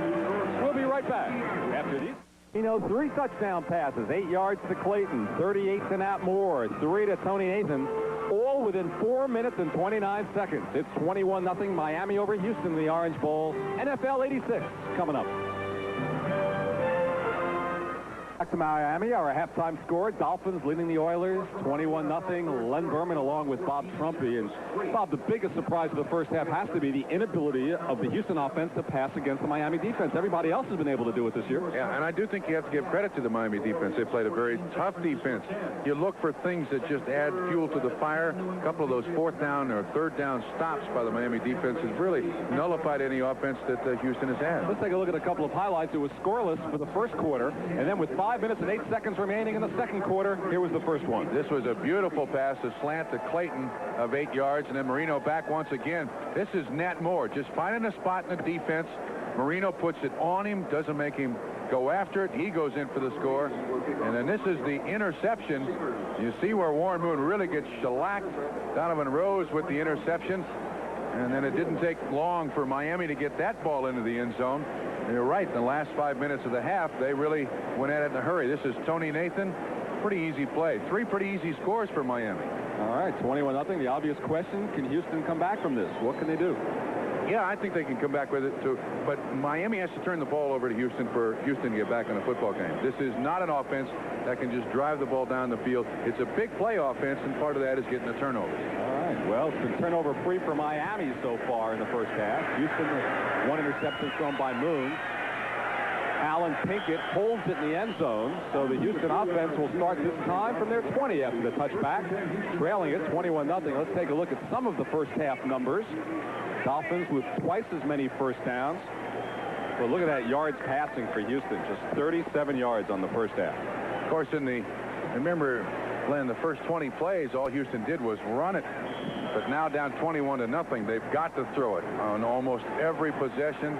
Try to get the ball down the field. So this will be a real test for Miami. Oliver Luck starts the second half for Warren Moon. A surprise right there. Hasn't thrown a pass this year. He's in for 2 plays earlier. They were both handoffs earlier in the season. And another handoff.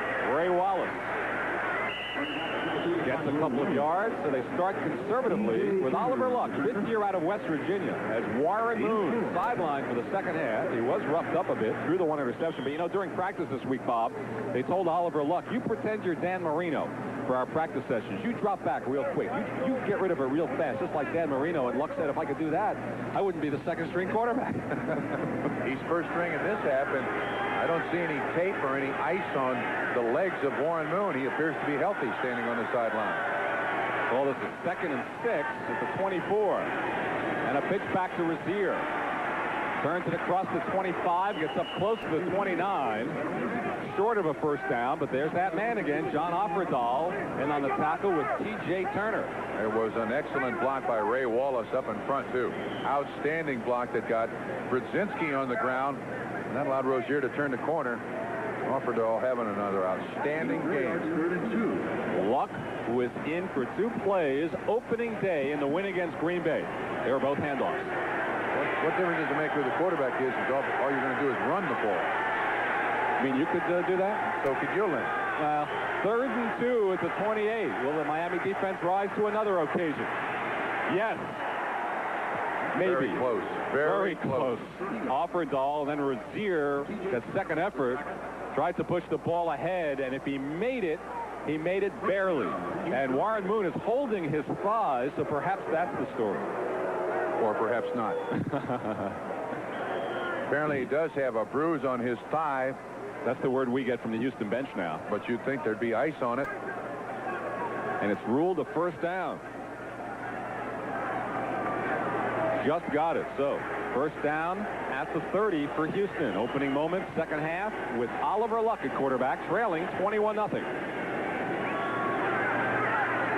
His first pass of 86 is complete to Wallace on the screen. And Ray Wallace gets up to the 37, pickup of 7 before Mark Brown tracked him down. And Oliver Luck winds up on his back. Probably the first time he's been hit all 1986, and he doesn't like it, just like any other quarterback doesn't like it. The pressure from T.J. Turner, 95, is the one that gets him on the ground. Look at Brown run this play down. 51 on Wallace. Outstanding defensive individual effort today by the Dolphins. And that's it for Luck. Got his pass completion under his belt for 86, and in comes Warren Moon. He looks hurt, though. Luck is hurt. He got hit in the ribs. So thigh bruise is now back on. 2nd and 3. Rozier fights for a first down across the 40. So 2 quick first downs on their first possession of the second half. On the far side, they are looking at Oliver Luck. And talk about no luck. He's holding his ribs. He makes one completion and gets his shot. Looked like he just got the wind knocked out of him, but that's a real grimace on his face. What they called it, a beard. No. I mean, underneath the beard is a grimace on his face. First down to 41. Give it to motion. He takes the reception. And the rookie gets across the 45. Is that his first reception of the day? Up to the 48. Gibbons has 29 on the year. Pickup of 8. That's the first ball he's caught today. Shows you the kind of game it's been for Houston. And if you're wondering whom the backup is to the backup, if both are hurt, and Moon certainly doesn't look to be in great shape, the quarterback would be Tim Smith, wide receiver. You can see Warren Moon he's limping. I would think they'd go to the shotgun on any pass just to alleviate some pressure on his leg when he has to set up. 2nd and 2. And Rozier got the 2. So this appears to be a 3rd first down of the series. Offer Dahl, and we're ready for Luck. We're alternating quarterbacks on this series. Whoever's healthiest at the moment. And Moon doesn't really run off. He kind of slogs off. Well, they'll hold the quarterback meetings in the training room this week in Houston, right next to the tub. Now it's Luck's turn again as they've nosed the ball into Miami territory. First down to 49.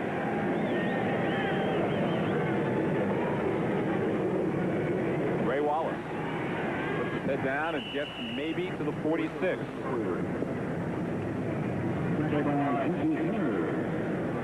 And it's time to look at the scores again. And Joe Morris, touchdown run, has given the Giants a lead over Dallas. Atlanta, New England, a tough game at halftime in Foxborough. Cincinnati's taking the lead in the 3rd quarter in the Silverdome. Cleveland 21-3 over Indianapolis. New Orleans leading San Francisco at halftime. And Pittsburgh for the 2nd week in a row doing well. Buffalo will not win on the road, it looks like, for the 21st consecutive time. And Philadelphia, low scoring in St. Louis. This is 2nd and 7 at the 46.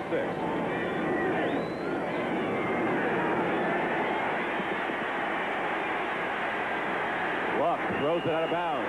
You saw Rozier in front of him just crying for the ball, but he was only standing 2 yards in front. Jamie Williams was downfield. He was watched by Jackie Shipp, and Luck just kind of unloaded it out of bounds in that general direction. Brzezinski was the guy who made the final hit right at the line of scrimmage, too. So knock him out of that bounds. So 2 times Luck has set up to pass. Both times he's been treated rather rudely by the Miami Dolphins defense. There you see Brzezinski on the shove out of bounds. 3rd down at about 7. So the crowd calls for defense with 9:44 remaining in the 3rd quarter. Luck from the shotgun.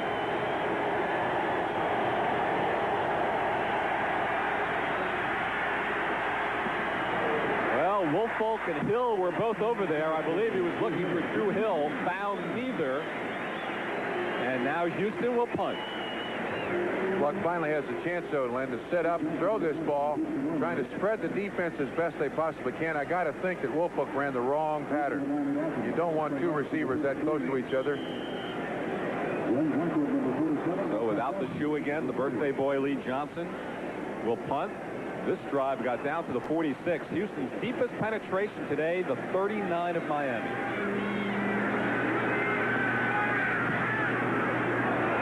High punt. Fair catch call. And Matt Moore holds on at the 11 after a 35-yard punt. So, as both quarterbacks are standing and talking, it'll be Dan Marino's chance for the first time in the second half when we return.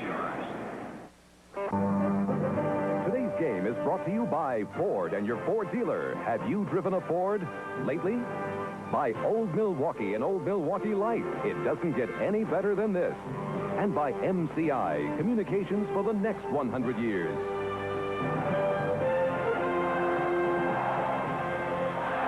Dan Marino comes on for his first chance of the second half. Len Berman with Bob Trumpy at the Orange Bowl in Miami. 9:30 remaining third quarter. 21-0 Dolphins. The Oilers in desperate need of a turnover, a sack, interception, fumble. Make something happen, or else this game's over for them. They start at the 11. Woody Bennett. Doesn't go anywhere. First time he's touched the ball today. Then I think you could see the Houston defense move just at the last second. When that happens, it's normally after the line blocking call is made by the center. Now, a lot of times you can confuse an offense by making that last second move. Glanville has done that his entire coaching career. Watch what happens here, right from behind the defense. You see that just that much of an adjustment can change everything that happens up there. They certainly move towards the point of attack. Yep. Is it possible that they could steal a signal and know what the numbers meant on the call? Yeah, anything's possible. 2nd and 9. Davenport.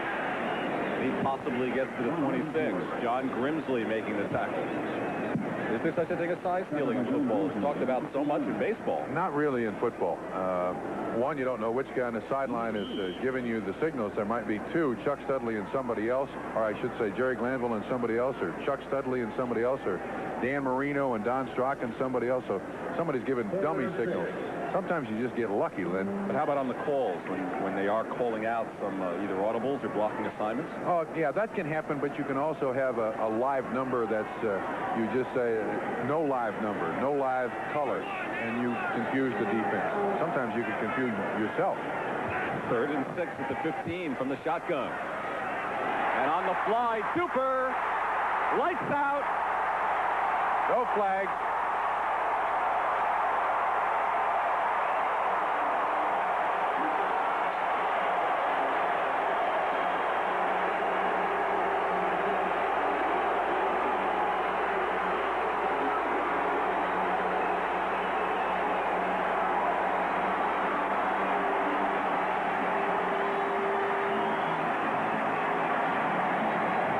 Your basic 85-yard fly pattern and good night. Mark Duper.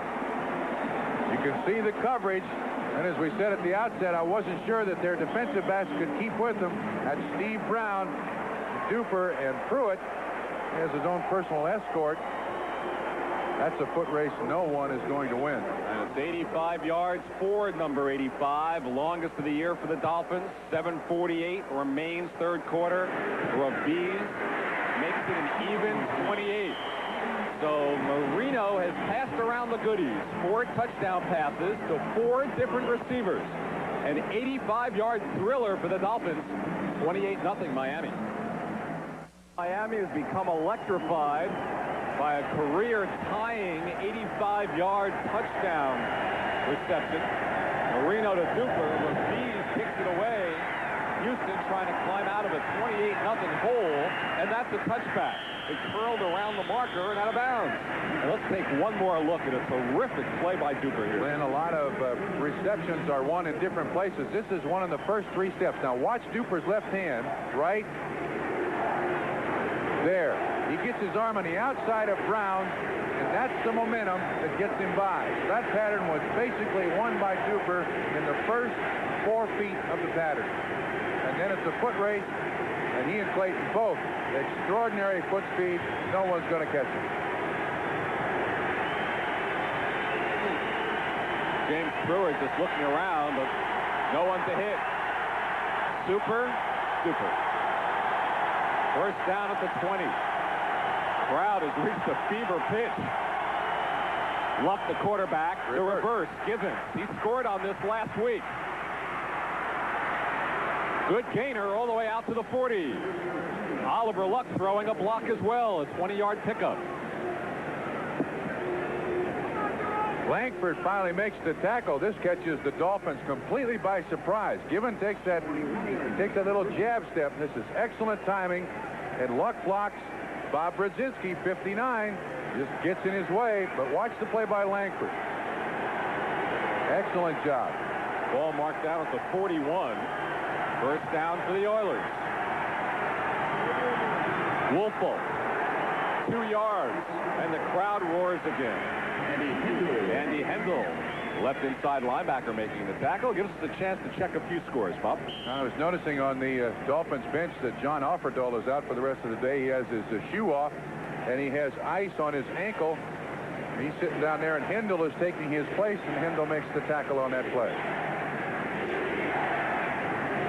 Well, the most points of the day have been put on the board by the Dolphins right here in the Orange Bowl, 28.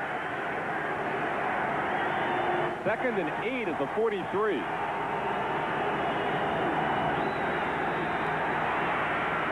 Flag is down. Brazier across midfield and dragged down at the 44. Mark Brown tackled him, a 14-yard pickup, but we'll have to check out the penalty. There's Offerdahl's left ankle, holding against the Oilers. What else is new? First big penalty they've had today, though. I take that back. I take that back. There was a penalty, pass interference, that they got 42 yards on. Right. Holding number 52, offense, 2nd down. Holding Jay Pennison. He's the backup center. No word on why Jim Romano isn't in there. But Pennison, the backup, called for the hold, which will nullify that play. 4 flags against Houston, totaling 52 yards. There was 1 flag against Miami today that was declined. No penalties, Miami. What you're telling me, Lee. That's basically it. 2nd and 18 to 33. Batted at the line of scrimmage. 3rd down. That was Doug Fetters. Right.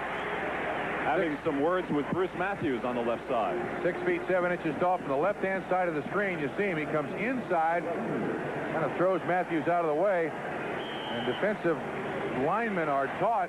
Actually, it looked like 2 guys hit it. Yeah. Defensive linemen are taught you penetrate as much as you can, read the quarterback, get your hands up in the air. Last week, Warren Moon had about 8 balls tipped at the line of scrimmage. 3rd and 18 at the 33. From the shotgun. Look out.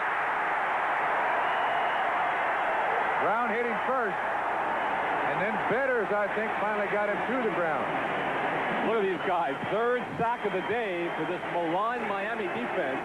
No team has given up more points in the league as Jerome Foster hobbles off a bit. And today they are perfect. 3 sacks. Houston has not penetrated inside the 39 of Miami yet.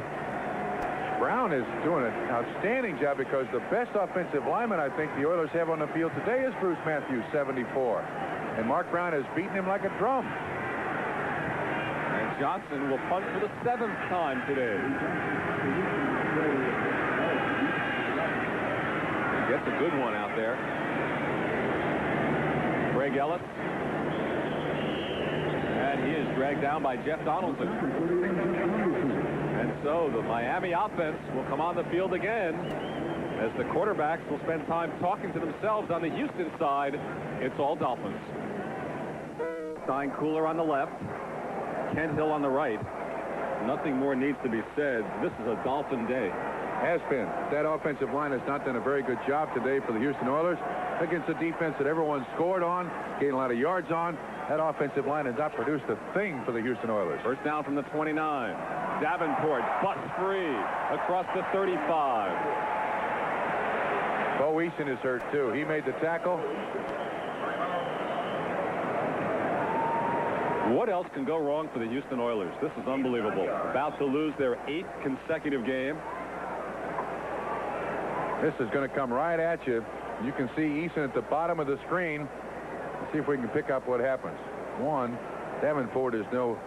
Ooh, that right leg and ankle. I don't know that. That is gruesome. That is really gruesome. Sometimes it happens, though. Tending to Eason, we have 5 minutes and 6 seconds remaining in the 3rd quarter. Dolphins just touched the ball briefly here in the 2nd half, and that resulted in that lightning quick 85-yard touchdown pass. So as they tend to Bo Eason, they take a look at his right leg, and it hurts to watch. We'll be back. Ito. One of 6 Easton kids is wheeled off with a leg injury, and he's saying, there goes my 1986 season right here. I tend to agree with you, Lynn. Even on grass fields, when you put all your pressure on one leg, and then when anybody hits you, and especially someone like Ron Davenport, as big as he is, you can see when Easton plants that right foot that the momentum of the ball carrier just carries him over the leg and the ankle. And no matter how much weight you lift, you can't absorb that. If it's just a knee injury, he's darned lucky. Jeff Donaldson replaces him, 2nd and a yard, and Davenport gets the yard and more inside the 40. So Donaldson combining with Robert Lyles to make the tackle. The Miami defense, the story today. Last year, they shut out Buffalo by the score we have right now, 28-0. But you know the story of the Miami defense this year. They opened the season allowing 50 points at San Diego. Got respectable, giving up 10 at Indianapolis and 51 with the Jets, 31 San Francisco, 34 New England, and along the way 30 to the Raiders, giving up more points than anybody until today. First down at their 43. Overthrows, looking for Duper. Watched on the near side by Patrick Allen and Jeff Donaldson, and Marino knew he had him there, and just a bit high. He's saying that's my fault, threw it too high. Duper ran an excellent pattern. He pushed that cornerback off and then came right back for the football. Now you build for the rest of this season. Shula, Strock, and Marino can put some things, films here, that other teams will have to prepare for, leading 28-0. You can change some of your formations, give your upcoming opponents a little different perspective as to exactly who you are and what you might do against them in oncoming weeks. 2nd and 10 at the 43. And Davenport gets it across the 45. Pick up from 3. John Grimsley making the tackle. And let us check the scores one more time. Some low-scoring, close games. Danny White, we mentioned earlier, with the broken wrist. The Giants lead by a field goal. New England leads by 2 over Atlanta, tied at the Silverdome. Cleveland a comfortable lead. San Francisco still trailing. And Green Bay very much in this mini Testaverde derby, as are the Houston Oilers. By the way, Lad Herzig, the general manager of the Oilers, here yesterday to watch Miami play Florida State, was looking at Testaverde. Shotgun, 3rd and 7 at the 46. Marino firing and intercepted. Richard Johnson. That's just the 5th interception of the year by the Houston Oilers secondary. And with Bo Eason hurt, Richard Johnson picks up the slack, and Marino was intercepted for the first time today. So the first turnover. Johnson's first professional interception, and he's just playing center field here, Lynn. Yeah, he's just dropping back there, reading the eyes of the quarterback. Ball is overthrown. Not a tough catch to make. Might be as good as a point. They started about their own 21, 22-yard line. So with 3 minutes and 14 seconds left in the 3rd quarter, Jim Romano back at center. They were resting his knee. Oliver Luck is the quarterback. They trail at 28-0. Gibbons in motion. There's Gibbons. Cuts back inside. Gibbons is exciting. Hit hard. Down by Jackie Shipp. Well, that's really the only play that's worked for the Oilers. The screen pass to Gibbons. They've not been able to sustain anything. This is not what you would call a bread and butter play, but little guys never turn it back inside against the big guys. You end up on stretchers. You stay outside with the other little guys. It's the kind of speed that is unique because he can make the most of his moves at full speed. I think he has the potential to be an all-pro in 2 seasons. Love Lester Hayes. 2nd and 3 from the 28. Bad connection, looking for Tim Smith. Smith's been an interesting story in that he finally caught his first pass of the year last week after averaging 66 catches a year for the last 3 years. A real favorite in Houston, too. That ball was thrown straight into the ground. So this will set up 3rd and 3. What's it like for Houston here? You've been in this position. You're down 28-0. Backup quarterback. You've seen an injury. Lost 7 games in a row. No fun. They've done nothing today that they can go to now. They've not gotten the ball to the wide receivers on a consistent basis. They just have nothing to really go to. Look, there's a near completion. Hill is ruled incomplete. He grabbed it and then lost it when he hit the ground. So the ruling is that the ground caused the fumble, and they'll have to punt again. Second foot must be down in order for there to be a reception. It's a nice move by Drew Hill. Ball comes. Gets one. No, never had control of it. Never had control of it. It bounces loose. Incompletion. Lee Johnson has been a busy man today. 8 punts. There's Drew Hill. Average a bit over 39. But he's earned his salary today. He may have a blister on his foot. Barefooted kick again. And a diving catch. It was not a fair catch. Greg Ellis holds on to the 36. Bruce Matthews covered him. And with 2 minutes and 12 seconds remaining in the 3rd quarter, the Dolphins will get the ball back.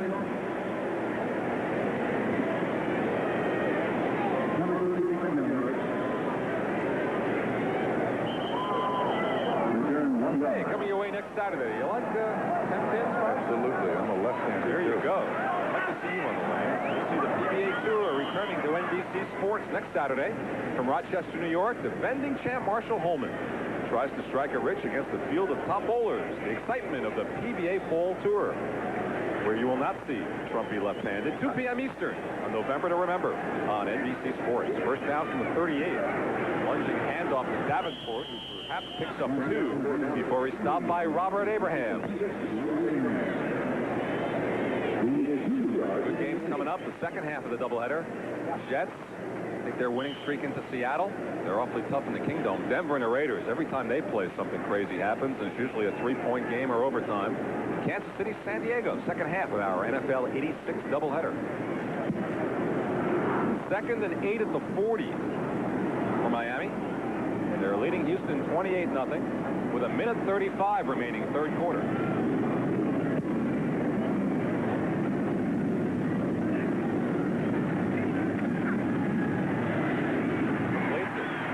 Down territory.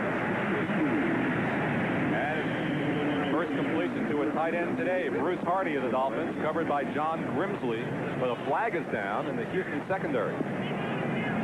Oh, and it goes against Miami. Pass interference. So this one will come back. Their first penalty accepted of the day. Pass interference, number 84. Offense. It's still 2nd down. Well, the man who caught it, Hardy, committed the foul. So the catch is negated. And the ball is brought back to the 30. Hey, a tight end who is just extraordinary at initiating that contact and not getting caught with the pass interference call is Todd Christensen. Last week, 3 touchdown passes against Houston. He's an absolute master at it. And you've got to be actor, impart actor, to get the officials to believe that, hey, I didn't hit him, he hit me. This is the 2nd at 18. Were you good at that? Yeah, I wasn't bad. Man, to bowl and act. Unbelievable, folks.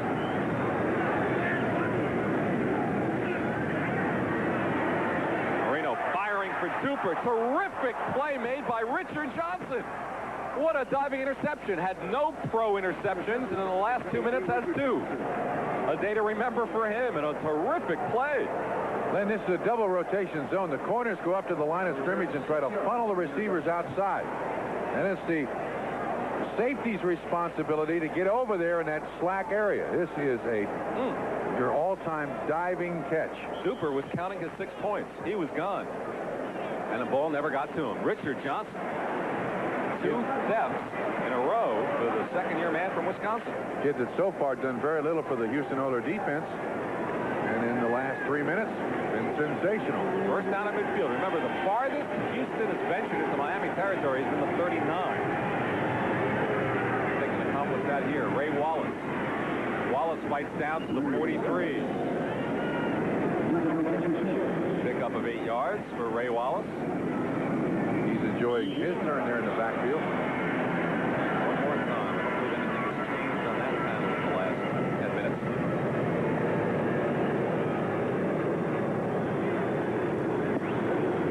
there, it seems. Maybe Cleveland tacked on a field goal, but Buffalo coming back a bit. Tampa Bay. This is a 2nd and 2 at the 42.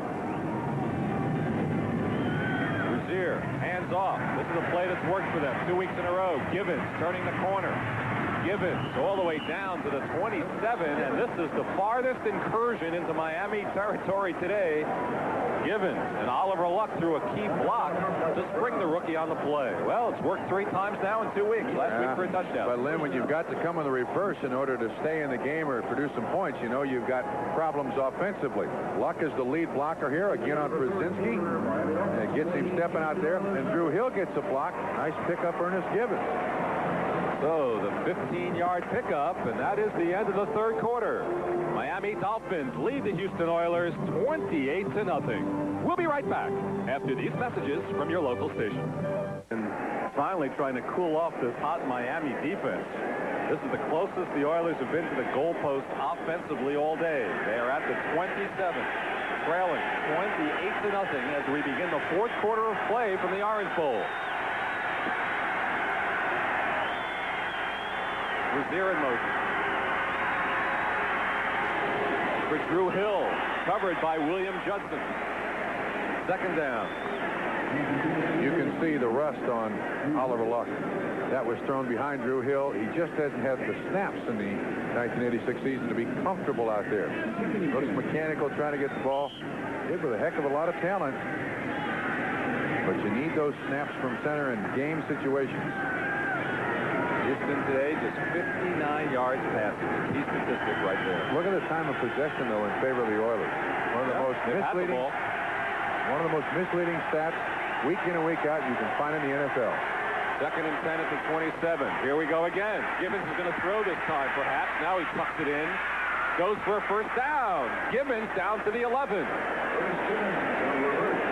And now he's hurt. You see Pennison waving over for some help for Givens. What a shame.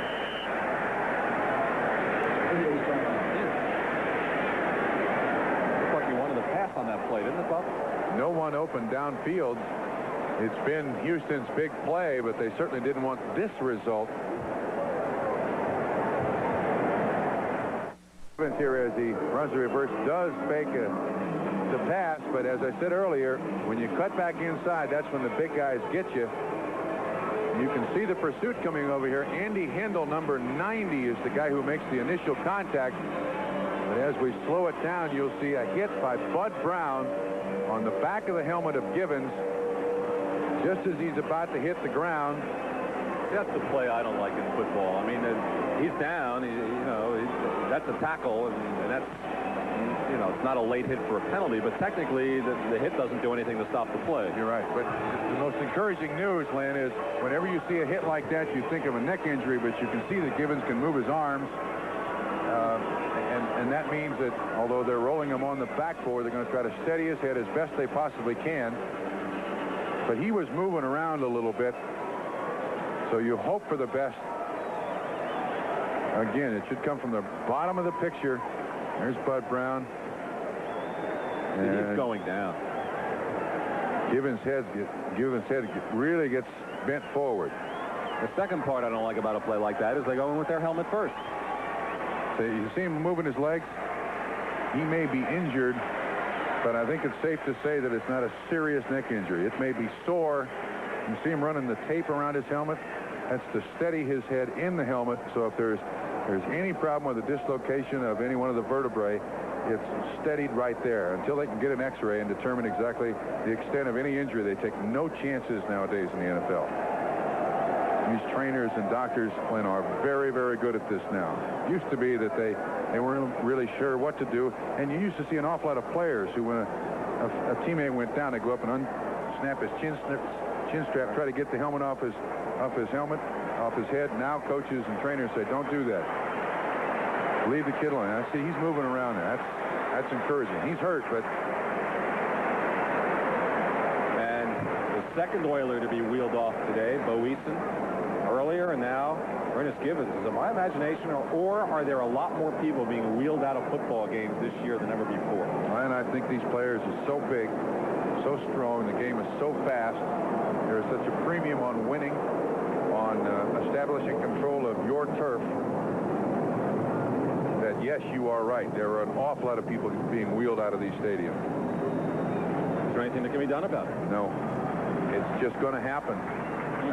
Coaches don't coach spearing with the helmet or hitting with the helmet, but it happens. I mean, it's the only weapon you have in defense. Not only offense, but in defense. It's the hardest thing you got on you. And if your neck's strong enough, you hit them square enough, you're not going to feel any impact whatsoever.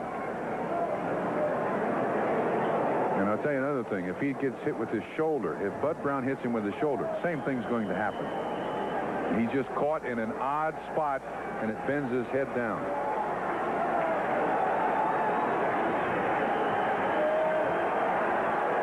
Gibbons a fine rookie offensively. Offerdahl a fine rookie defensively. Knocked out with the ankle injury. First down at the Dolphin 11 for Houston. Brazier. Nothing. Loses 2. See George Little pumping the air with his fist. Defense is tough for Miami today. Dolphin fans want a shutout big way. Today's game is brought to you by the 1987 German-engineered Volkswagens and your Volkswagen dealers. By Budweiser, Beechwood Age for that clean, crisp taste. This Bud's for you. And by the U.S. Armed Forces, it's a great place to start. In the Orange Bowl, Len Berman with Bob Trumpies. 13:38 remain in the fourth quarter. 28-0 Miami. This is the second down and 11 from the 12. Luck throwing, completing to Drew Hill and down at the 1 with Paul Langford covering. And that was a superb completion by Luck. And they should have 4 cracks here because I believe that's a first down. Inside the 1. Luck put that one right on the money. This was perfectly thrown.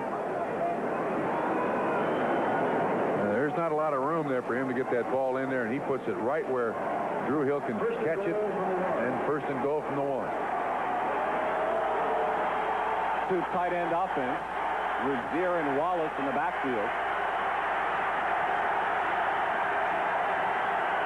Rozier.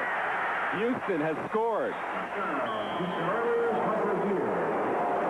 Took them until 12 minutes and 46 seconds were remaining in the fourth quarter.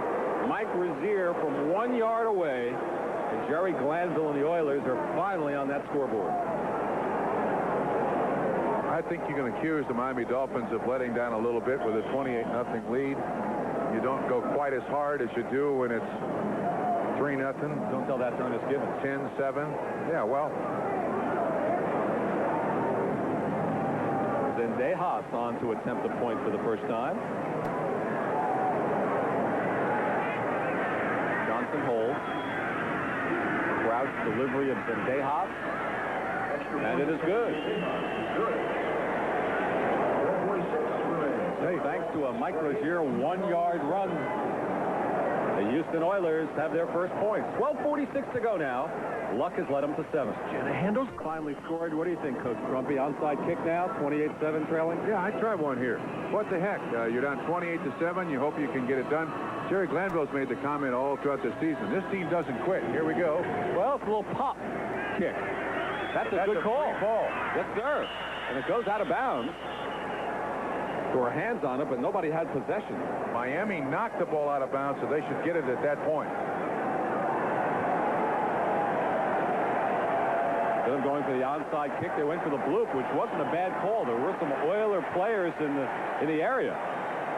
Miami's ball where they knocked it out of bounds. This is basically an onside kick, but a different way to do it. It's a wedge shot by Lee Johnson. Gets it up in the air. And when the ball is touched by the offensive team, it looks like, see who that is. Toth is the one that knocks it out of bounds. Tom Toth, offensive lineman. Very smart. You realize he could have fair caught that ball and he had to be given an opportunity to catch it? Oh, that's right. New England stretched their lead to 9, but even if it was last touched by a Houston player knocked out of bounds, Houston would have never had possession of it. No, it makes no difference. Makes no difference. It still would have been, if it's hit by the offensive team, the receiving team, it's their ball at the spot where they knock it out of bounds. And Buffalo now down by 13 again. First down is at 29. 28-7 Miami. Nathan finds a hole and a flag goes down as he fights across the 35. Jeff Donaldson brought him down. That looks like in the spot where it'll be a face mask. Tackle by 31, Jeff Donaldson.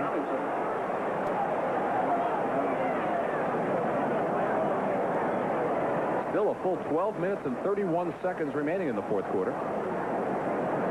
Oh, this looks like it's going to be against Miami.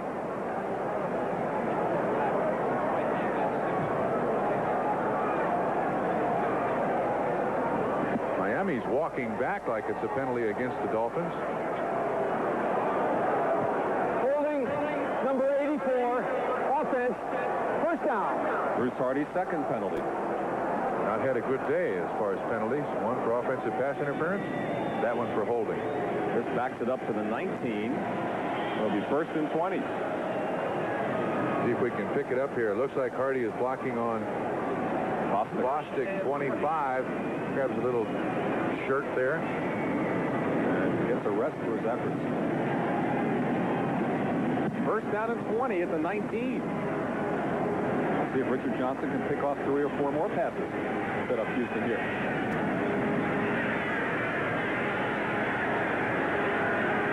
Dead on the ground. Davenport gets out across the 25. Grimsley with Steve Brown on top. Inside of 12 minutes remaining now. Pickup of 7. He's second and 13. Lynn, I noticed on that sweep that Mark Duper, 85 there, made a tackle. And then as the play passed him by, he was kind of standing there. It looked like an innocent bystander. Bodies flying all over the place. That's when you get hurt. That's when you really get hurt seriously. You got to go all out as best you possibly can in order to protect yourself than anything else. Duper comes to the near side. Clayton to the far side. Tony Yates is flanked to the right. And Woody Bennett's in the backfield. For Clayton, cutting in over the middle. Crowd wanted to hold.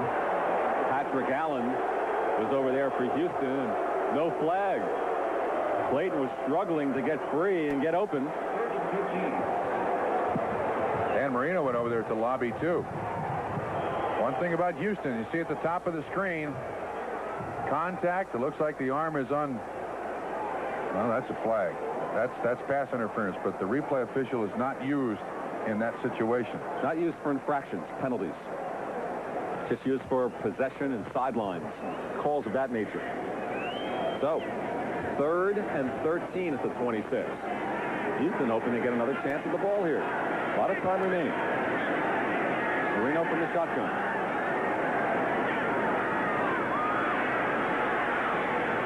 And nobody there. His arm was hit. Ray Childress was right there in his face, and it looked like somebody hit Marino's arm just as he threw that ball. Or it was tipped, one of the two. Now, watch what Marino does instinctively here, Lynn. He gets back to his setup, feels the pressure on the outside, steps up. Yeah, there you see Childress. Yeah, it's the guy who hits his hand, knocks the ball away. Roby into punt. So there's the man, Childress, who tipped it away. Roby into punt. For the 4th time. He's had a good day. A great day. Pinkett. Deep for the Oilers. Well, you can average over 50 yards a punt. They're coming after him. Gets it away and booms another one. Pinkett. And right there.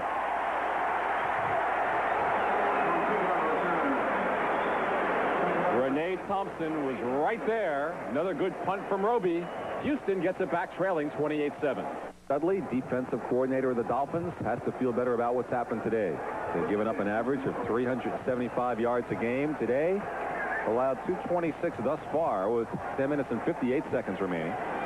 First down at the 27 for the Oilers. Oliver Luck and company trailing 28-7. And completing it right over the middle to Tim Smith, the 2nd reception of the year. And Smith has a first down at the 40. 15-yard pickup. One another misleading statistic. You're talking about stats before. First downs today. Miami has 12. Houston has 13. And what the does that mean? scoreboard reads 28-7. All right. Warren Moon injured his thigh. Had to come back briefly when the breath was knocked out of Luck. But now Moon is back on the sidelines, and Luck is leading the Oilers. First down at the 40. Brazier. And fights for more on a second effort out to the 46. Bouncing off William Judson, going for a few yards more. Then we do have a report on Ernest Givens. He does have a neck injury, but he has movement of all extremities, legs and arms, so it may be sore, but there is no spinal column injury or problem. That is good news. Bo Easton, of course, went off with a leg injury. We don't know the extent of that just yet. That looks serious, though. Second down and 4 at the 46. With 9 minutes and 40 seconds remaining in the fourth quarter. Out to Wolfel. First down at midfield. Out of bounds inside the 45. Good pickup for Butch Wolfolk with Bob Brudzinski covering. Dolphins haven't been in this situation very often in 1986. Leading by 28-7, a chance for the defense to kind of play a little softer than they have in the past. Giants with that 10-point lead. New England leads by 9. Good one going in the Silverdome. Tied in the fourth quarter with Cincinnati. Oh, New Orleans leading San Francisco by 10. Pittsburgh, the big lead over Green Bay. First down at the 47. Wolfel. Maybe 2 at best. Andy Hendel in on the tackle.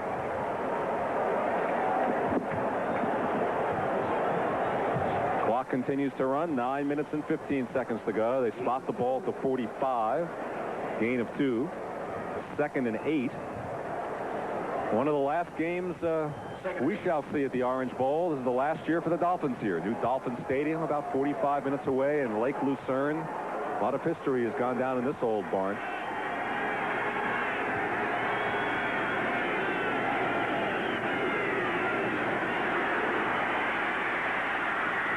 Throwing and completing to Mike Acue. And Acue all the way down close to the 15. His first reception of 1986. Second-year player from Hawaii. Mike Acue. A-K-I-U. Acue. Luck, L-U-C-K, did a great job. Had plenty of time. You see Acue go inside, and he goes back outside. Kind of loses Langford in coverage. Nice pickup by the Houston Oilers. As I mentioned earlier, Jerry Glanville has complimented this team. They never give up. They never say die. And down 28-7, 8:43 to go in the fourth. They are still coming after the Dolphins. 27-yard pickup. First down at the 18 of Miami now. With 8:43 to go. Brazier drives the other way. Try this way. And all of that for no gain. Doug Betters finally tracked him down. All of the gainage on that play was laterally. Second and 10. He was looking at the yard markers too to see what he might have picked up. All right, we'll try this direction. The Dolphins have figured that formation out. They know what's coming, and that's that sweep. There's plenty of people there to make the tackle. Doug Betters, 75, finally gets him on the ground. Second and 10. 8 minutes to go.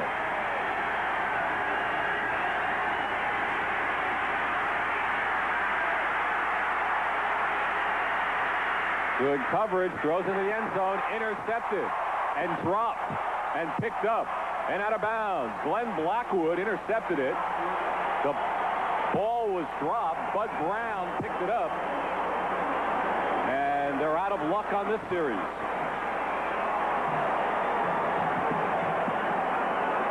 Bill Blackwood's first interception of the year. Blackwood had a heck of a thigh bruise, out almost 8 weeks with it. And when a quarterback scrambles, you try to run with the quarterback, and Acue does a great job. And he goes, I think it's more like a pinball than he is anybody else. It looked like he was going to Drew Hill in the end zone. There you see Brown, 43 in coverage, and then Glenn Blackwood right in front of him makes the interception. Ooh, I'm not sure that's an interception. Can we see? Roll that back from there. Roll that, please. All right, you're watching in the replay booth? I'm not sure he ever had control of that football. Well, as soon as the snap gets off, the play stands.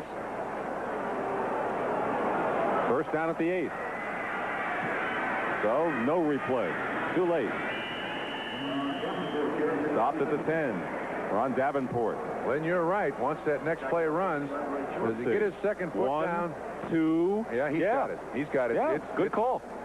It's an interception, fumble, picked up by Brown, and we go on from there. So with 7:18 remaining fourth quarter, second down and 6 at the 12. It's 28-7, Miami over Houston. 4 touchdown passes for Dan Marino. Most spectacular, the 85-yard connection with Mark Duper. Tony Nathan comes out of there. Nathan, first down at the 20. Steve Brown finally makes the stop. First down, Miami. See the time now down to 6:45 left. It was a scoreless first quarter. And in a 4-minute and 29-second stretch late in the half, 3 touchdown passes for Marino. And that put the Dolphins up 21-0 at halftime. 28-0 after 3, and now it's 28-7 inside of 6.5 minutes remaining. This time it's Davenport on first down. He gets a couple of yards. And if you think Miami's rubbing it into Houston by keeping Marino in the ball game, that's not the case. The only other active quarterback they have on the roster is Don Strock, and he's more of a coach than he is a player. How about Crash Jensen? Crash Jensen is there right next to Don Strock with his neck collar on. But Strock is in no mood nor in any dress to play quarterback today. He's only an emergency quarterback, so Marino takes every snap of every game. 2nd and 7 at the 23. He's an administrative quarterback, Don Strock is. New title, huh? And Bulling across the 30 for another first down for Tony Nathan. He's Bostic finally making the tackle. So Miami doing it on the ground and doing it effectively inside of 5.5 minutes remaining now. Dolphins trying to do something they haven't done all year, win 2 games in a row. It would up their record to 4-5, and they point to last year, Bob, when they were struggling and they ran off 7 wins in a row, and it turned around their season. They got to the AFC Championship game. They're hoping for just such a turnaround this year. It's a big hope. With Hugh Green out, it's a big hope. First down at the 31. Good play made in the backfield by Ray Childress. That was a pretty play. This guy's gotten very little attention when a team loses 7 games in a row. Nobody really talks kindly about anybody, but watch 79. Runs inside the block of the guard, I think, Greg Cook, 68. Grabs Davenport. And hauls him down. This will be 2nd down and 16 at the 25. Some good numbers for Ray Childress in his 2nd year from Texas A&M. Very unusual, too, to have a defensive lineman lead your team in tackles. In the 3-4 alignment. It's usually the linebacker. Yeah, even in a 4-man front, it's very unusual. Normally, it's the linebackers who lead your team or a strong safety. From the shotgun on 2nd down and 16. They're held up at the line of scrimmage. Now wide open, and he drops it. And a flag is thrown in late on the play. Nat Moore was held up, broke free. 68. Grabs Davenport. And hauls him down. This will be 2nd down and 16 at the 25. Some good numbers for Ray Childress in his 2nd year from Texas A&M. Very unusual, too, to have a defensive lineman lead your team in tackles. In the 3-4 alignment. It's usually the linebacker. Yeah, even in a 4-man front, it's very unusual. Normally, it's the linebackers who lead your team or a strong safety. From the shotgun on 2nd down and 16. They're held up at the line of scrimmage. Now wide open, and he drops it. And a flag is thrown in late on the play. Nat Moore was held up, broke free, and outright dropped it. He can't believe it. Get up, Nat. That was going to be a big play, but it would have come back. And it was holding against Houston. Holding, number 31, defense, automatic first down. That was against Jeff Donaldson.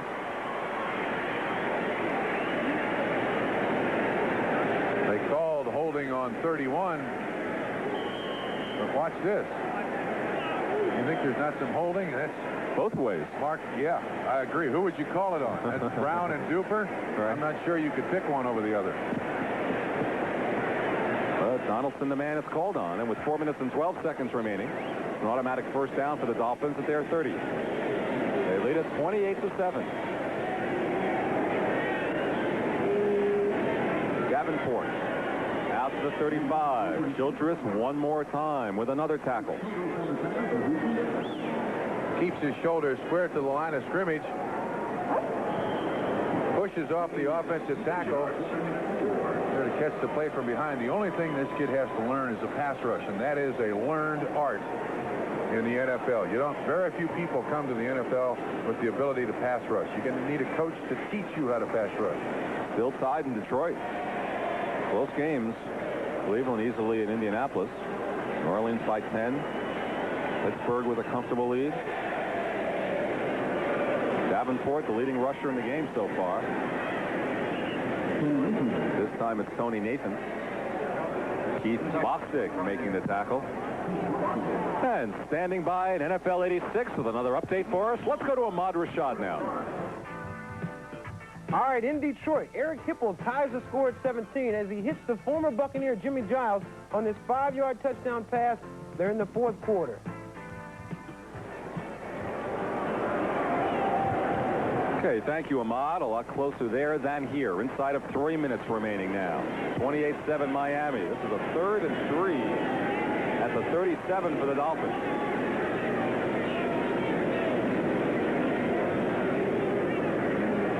Marino. Clayton has it. Bobbled it to the left hand, to the right hand, then grabbed it for the first down. An exciting little reception for Mark Clayton. That football looked like a yo-yo in his hands. Went in one, out the other, in Right. this one, out that one. They pick up the blitz here. They realize it's a blitz. Watch this. Bounces off one. Yeah, Out there, over there. Right. The old pinball catch. Nevertheless, it counts for a first down. Out to the 47. The 4 touchdown throws by Marino. 4 different receivers. Clayton, Moore, Nathan, Duper. 2 minutes and 40 seconds left now. And Davenport bucks forward for maybe a yard. So what can Houston take with them from this game, assuming they are going to lose their 8th straight? Next week, Houston Oilers have to host Cincinnati, another good offensive team. Glenn, frankly, very little. I'm a little disappointed in their offense. They couldn't throw the ball to the wide receivers when they needed to. And everybody's been able to gain a lot of yards against the Miami defense, and Houston's not been able to do it. It's been a tough season for the Houston Oilers, and every week Jerry Glanville says, we don't know how good we are, because the only way you know is when you've got a win. And people wonder about Jerry Glanville. Is he in trouble? Whereas in the first year of a 5-year contract. It's a 2-minute warning. Miami leads Houston 28-7. Dempsey will try to do the impossible. Miami on the strength of 4 Dan Marino touchdown passes. We have 2 minutes to go in the fourth quarter. The Dolphins lead the Oilers 28-7. Len Berman with Bob Trumpy. And they start cheering young in Miami. And a lot to cheer about today. Their defense has only given up 7 points, which is the least they have given up all year long. So the defense has performed. You know, NFL rules require that we present away games starting with the opening kickoff, the stations in the team's home area. So viewers in Kansas City will be leaving this game in a few minutes for a telecast involving your home team. However, we'll continue to bring you reports on this game to keep you up to date. I guess if you're watching in Kansas City, sorry to see you leave, but if you wake up in the morning and see that Houston won this game, I think you'll have a scoop. Well, 92 yards, first half for the Oilers, better second half for them, but the biggest play of all for Miami, 85 of that 142, was the touchdown to Duper. This is a 2nd and 9 for the Dolphins at their 48.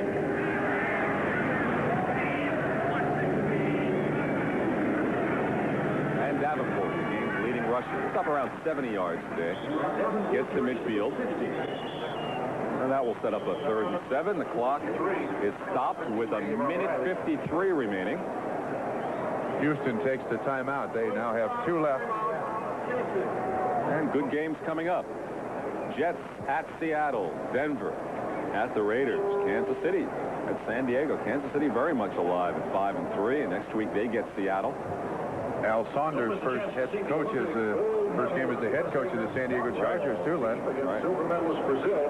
What about the coaching situation in Houston? Glanville, there will be a lot of heat with 8 straight losses. Bob? I think most people in Houston feel that with all the changes that have been made with the coaches, with the offensive and defensive coordinators, with everybody in and out, that the coach is probably going to be given more leeway than the general manager. Lan Herzeg has made all these changes. None have worked out. So is Lan Herzeg the man on the hot seat now? Yes, I think that's the way most people in Houston feel. This team has 2 first-round draft choices next year, 2 the following year from the Rams for Everett. Right. This team has got a lot of first-round draft choices. There's 2 of them sitting right there, Matthews and Kent Hill. And some fans in Houston saying, where have you gone, Bum Phillips, right? Yeah, Steinkuhler, a first-round draft choice. All this talent means nothing if it doesn't play well together. 3rd and 7 at midfield. Tony Nathan busts free. All the way down inside the 40. Takes 3 Oilers to bring him down. One of them is Richard Johnson with 2 interceptions today. A 13-yard pickup. And another timeout taken. And we'll take a timeout as well. We'll be right back. Unbelievable numbers. 5 of 8. 6 of, wow, just unbelievable. On a first down from the 38. Davenport carries, keeps it on the ground. We talked going into the game about the interceptions and the turnovers. They had the worst giveaway-takeaway ratio Houston did in the league, and all the penalties. Well, it wasn't the penalties that killed them. They did have 2 interceptions, but it wasn't the penalties or the turnovers today. No, I think it was just too much Dan Marino. This Miami Dolphins team obviously over its problems. And this is one of the few games this season that the Oilers have just flat been blown out. And 21 points in about 5 minutes can change your mind, especially going in at halftime. And Houston never recovered. Next week they go into Cincinnati. Right. And next week Miami has Cleveland in a primetime game on Monday night at Cleveland Municipal Stadium. Right. Well, it's 4-5, which is what Miami will be now. Are they out of it? Are they still alive? How do you view Miami Dolphins' chances?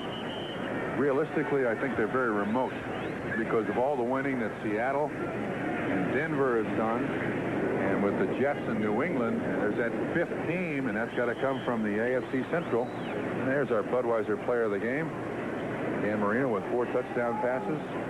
All right, time for our MVP award. It is Marino, sponsored by Budweiser. His 4 touchdown passes. Budweiser will make a contribution to the United Way on behalf of all the MVPs selected in today's games around the National Football League. Davenport again. He fumbled. And Houston has it back. So with 90 seconds remaining, trailing by 21 points, the fumble gives Oliver Luck another chance. Davenport dropped it. From behind the offense, it looks like somebody gets their hands in there and strips it away. That's Lyles. That's Lyles that strips the ball away. You can see it's loose in there. Looks like Avon Riley. Yeah. So, the fumble stops them as Dallas has crawled within 3 points of the Giants. New England, 25, odd number, isn't it? 25-10 over Atlanta, still tied in Detroit. And from those remaining to the Miami Dolphins offense for a job well done. Tampa Bay will keep Buffalo's road losing streak intact. First down at the 30, with 1:30 remaining. Going for a Q. Not this time. Renee Thompson covering. 1:24 remaining now. Q had his big reception earlier. Kids from Hawaii. Cleveland 27, Indianapolis 9. And Marino to be happy with what he's accomplished today. 11 of 25 for 210 yards, the 4 touchdowns, 2 interceptions. One was a marvelous play by Richard Johnson, flying catch. Johnson got them both, didn't he? Yes, he did. 2nd and 10 at the 30. It is 28-7 Miami with 1:20 remaining. This is Drew Hill. Get out of bounds. It's the first down, but that's not going to help them. An 11-yard pickup. Houston is out of timeouts. 68 seconds to go. You sacrifice inches to save seconds in the final stages of a football game, whether you're in a close one or trailing 28-7, Lynn. And that's Tim Smith. But again, stays in bounds and no timeout. So with 50 seconds to go, they'll rush up. 26-yard completion. And Bill marches down along the sidelines as they've approached the 34-yard line now. Out to the side. First catch for Jamie Williams. He doesn't get out of bounds either. 30 seconds to go. No receiver has gotten out of bounds. Well, this is a tonic for that thing late in the first half when it would never end. This is the answer to the 20-second timeout we were advocating. No timeouts left. Just make them play. Fast break offense. 18 seconds to go.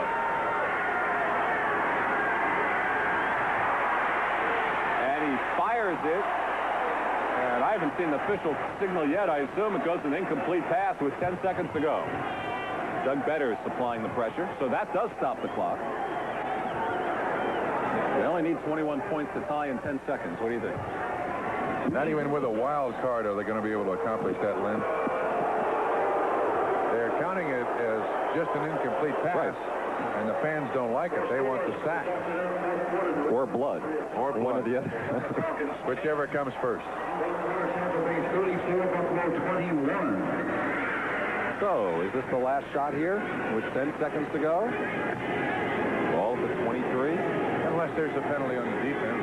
Probably is the last play of the game.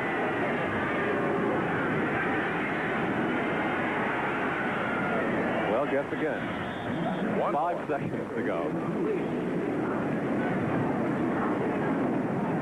So the Houston Oilers will go to 1-8. 8 straight losses. The Dolphins go to 4-5 for the first time this year, winning 2 games in a row. And second half of our doubleheader. Good games. Jets at Seattle, Denver at Raiders, Kansas City at San Diego. Stay with us right here on NBC Sports. Warren Moon, the thigh bump earlier, took him out of the game. Marino really took him out of the game is what really did it in the first half. 3 quick touchdown strikes.